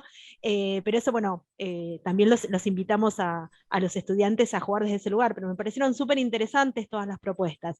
El tema, la única observación que yo haría para los colegas que están en España, es que alguien dijo, bueno, son 15 euros. 15 euros para nosotros es un salario básico docente de un docente de secundaria que se inicia más o menos, ¿no? 15, sí, más o menos, andamos en unos 3.000 pesos la hora.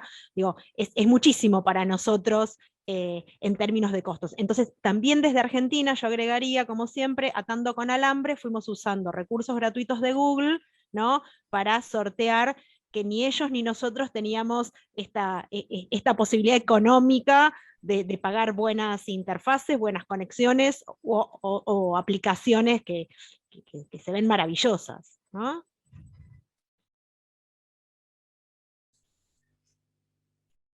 Muchas gracias, Verónica. ¿Alguien quiere decir algo más? Y yo quería agregar, me parece muy pertinente el comentario de María Victoria. De hecho, alguien me preguntó por el chat en privado qué aplicación había usado yo para los juegos, y le comentaba que usé GeoGebra, que es software libre. ¿Sí? Porque esto, no tenemos recursos realmente, primero que tendrían que salir de los bolsillos de los docentes, porque las instituciones en general no ponen plata para esas cosas, y que nos resulta caro todo.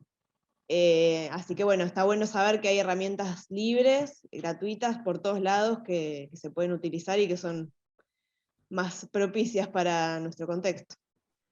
Al mismo tiempo, si me permiten, agregaría que el recurso más importante que puede tener cualquier institución educativa es el recurso humano. Digo, primero tiene que haber una idea acerca de qué se quiere transformar, cuál es la necesidad en términos de aprendizaje, y después ves con qué facilitadores tenés como para llegar a esa idea. Y después, bueno, depende en cada piso, entre qué piso y qué techo se maneje la población a la que estemos dirigiéndonos o nosotros mismos pertenezcamos, ¿no? Pero me parece que no hay que perder de vista que la esencia del acto educativo es poder solucionar un problema, pensar qué impacto tiene que tener en términos académicos, cómo medirlo. No me parece casual que todos hayamos estado hablando de evaluación. Digo, por ello fui por técnicas de estudio y directamente fui a esto de aprender a aprender, otros fueron más por gamificación, pero en definitiva todos en algún momento hablamos de cuáles iban a ser las evidencias con el portfolio, con los portfolios digitales, o cómo íbamos a medirlo esto, aún cuando fuera la idea gamificar el contenido y la experiencia, ¿no? Yo quería agregar algo chiquito, que también es un posicionamiento ideológico, acudir a software libre, enseñar las licencias abiertas, cómo compartir con, por ejemplo, Creative Commons los materiales que se producen, ¿no? El libro este que nosotros compartíamos es de descarga gratuita, ¿no? Y nosotros no vimos un peso por hacerlo, ¿no? Yo sé que uno tiene que trabajar y vivir de ciertas cosas, ¿no? Pero en términos de construcción colectiva de conocimiento, el contexto de América Latina es un contexto bastante particular, en donde me parece como posicionamiento ideológico desde instituciones públicas, los que trabajamos y enunciamos y presentamos desde instituciones públicas, bueno, contemplar esto que decía Verónica, ¿no? Cuáles son nuestras realidades, las realidades de nuestros estudiantes, nuestras propias realidades, y desde ahí apelar a recursos que nos permitan resolver, ¿no? con lo que tenemos a mano, y a veces tiene que ser una estrategia bastante creativa, porque lo que tenemos a mano a veces es muy poco, ¿no? Hemos visto circular una suerte de trípode hecho por una maestra de escuela secundaria que tenía una percha colgada de no sé dónde para mostrar bonitos el pizarrón mientras explicaba matemática, ¿no? Y uno veía esa foto y decía, está atadísimo con alambre, en cualquier momento se cae para alguno de los lugares, ¿no? Esto. Totalmente, bueno, y ahí ofrecemos este espacio desde Interfaces para que puedan conocer todas estas realidades que están comentando, para poder visibilizar todas las propuestas, las realidades de las diferentes instituciones, tanto de Argentina, de Latinoamérica como de España, y que puedan acercarse también desde la virtualidad a pesar de la distancia. Y bueno, espero que hayan podido aprovechar este espacio. No sé si alguien más quiere agregar alguna reflexión más. Si no, finalizamos la comisión. Bueno, muchísimas gracias a todos por su generosidad de compartir sus experiencias, de compartir sus relatos. La verdad que ha sido muy enriquecedor, el debate también estuvo muy interesante. En general, en todas las comisiones que he escuchado se ha generado un debate muy interesantísimo por el contexto en el que estamos viviendo en este momento. Así que bueno, muchas gracias en nombre de la universidad, de todo el equipo de Interfaces, y bueno, los esperamos la próxima, el año que viene, con la 10ª edición de Interfaces. Interfaces siempre es un espacio maravilloso de encuentro, de intercambio en la presencialidad o no. ¿Sí? Nosotros hace 3 años que participamos y la verdad que es impecable siempre. Así que bueno, gracias a la universidad también. Un placer, Sí, un placer. estaba escribiendo eso en el chat. La primera vez que participamos presencialmente fue en el año 2019 y el año pasado y virtual, y la verdad que nos encanta poder conocer experiencias de otras instituciones, así que muchísimas gracias y felicitaciones por la organización, Agustina, y a todo el equipo. Gracias, gracias. Bueno, nos vemos la próxima, espero que puedan presentarse también el año que viene en la 10ª edición, a ver qué sale de estos 10 años que hemos venido acumulando experiencias de todos ustedes. Un placer para nosotros y bueno, nos vemos la próxima. Gracias, muy amables. Felicitaciones Gracias. a todos por lo que han compartido. Muchas gracias.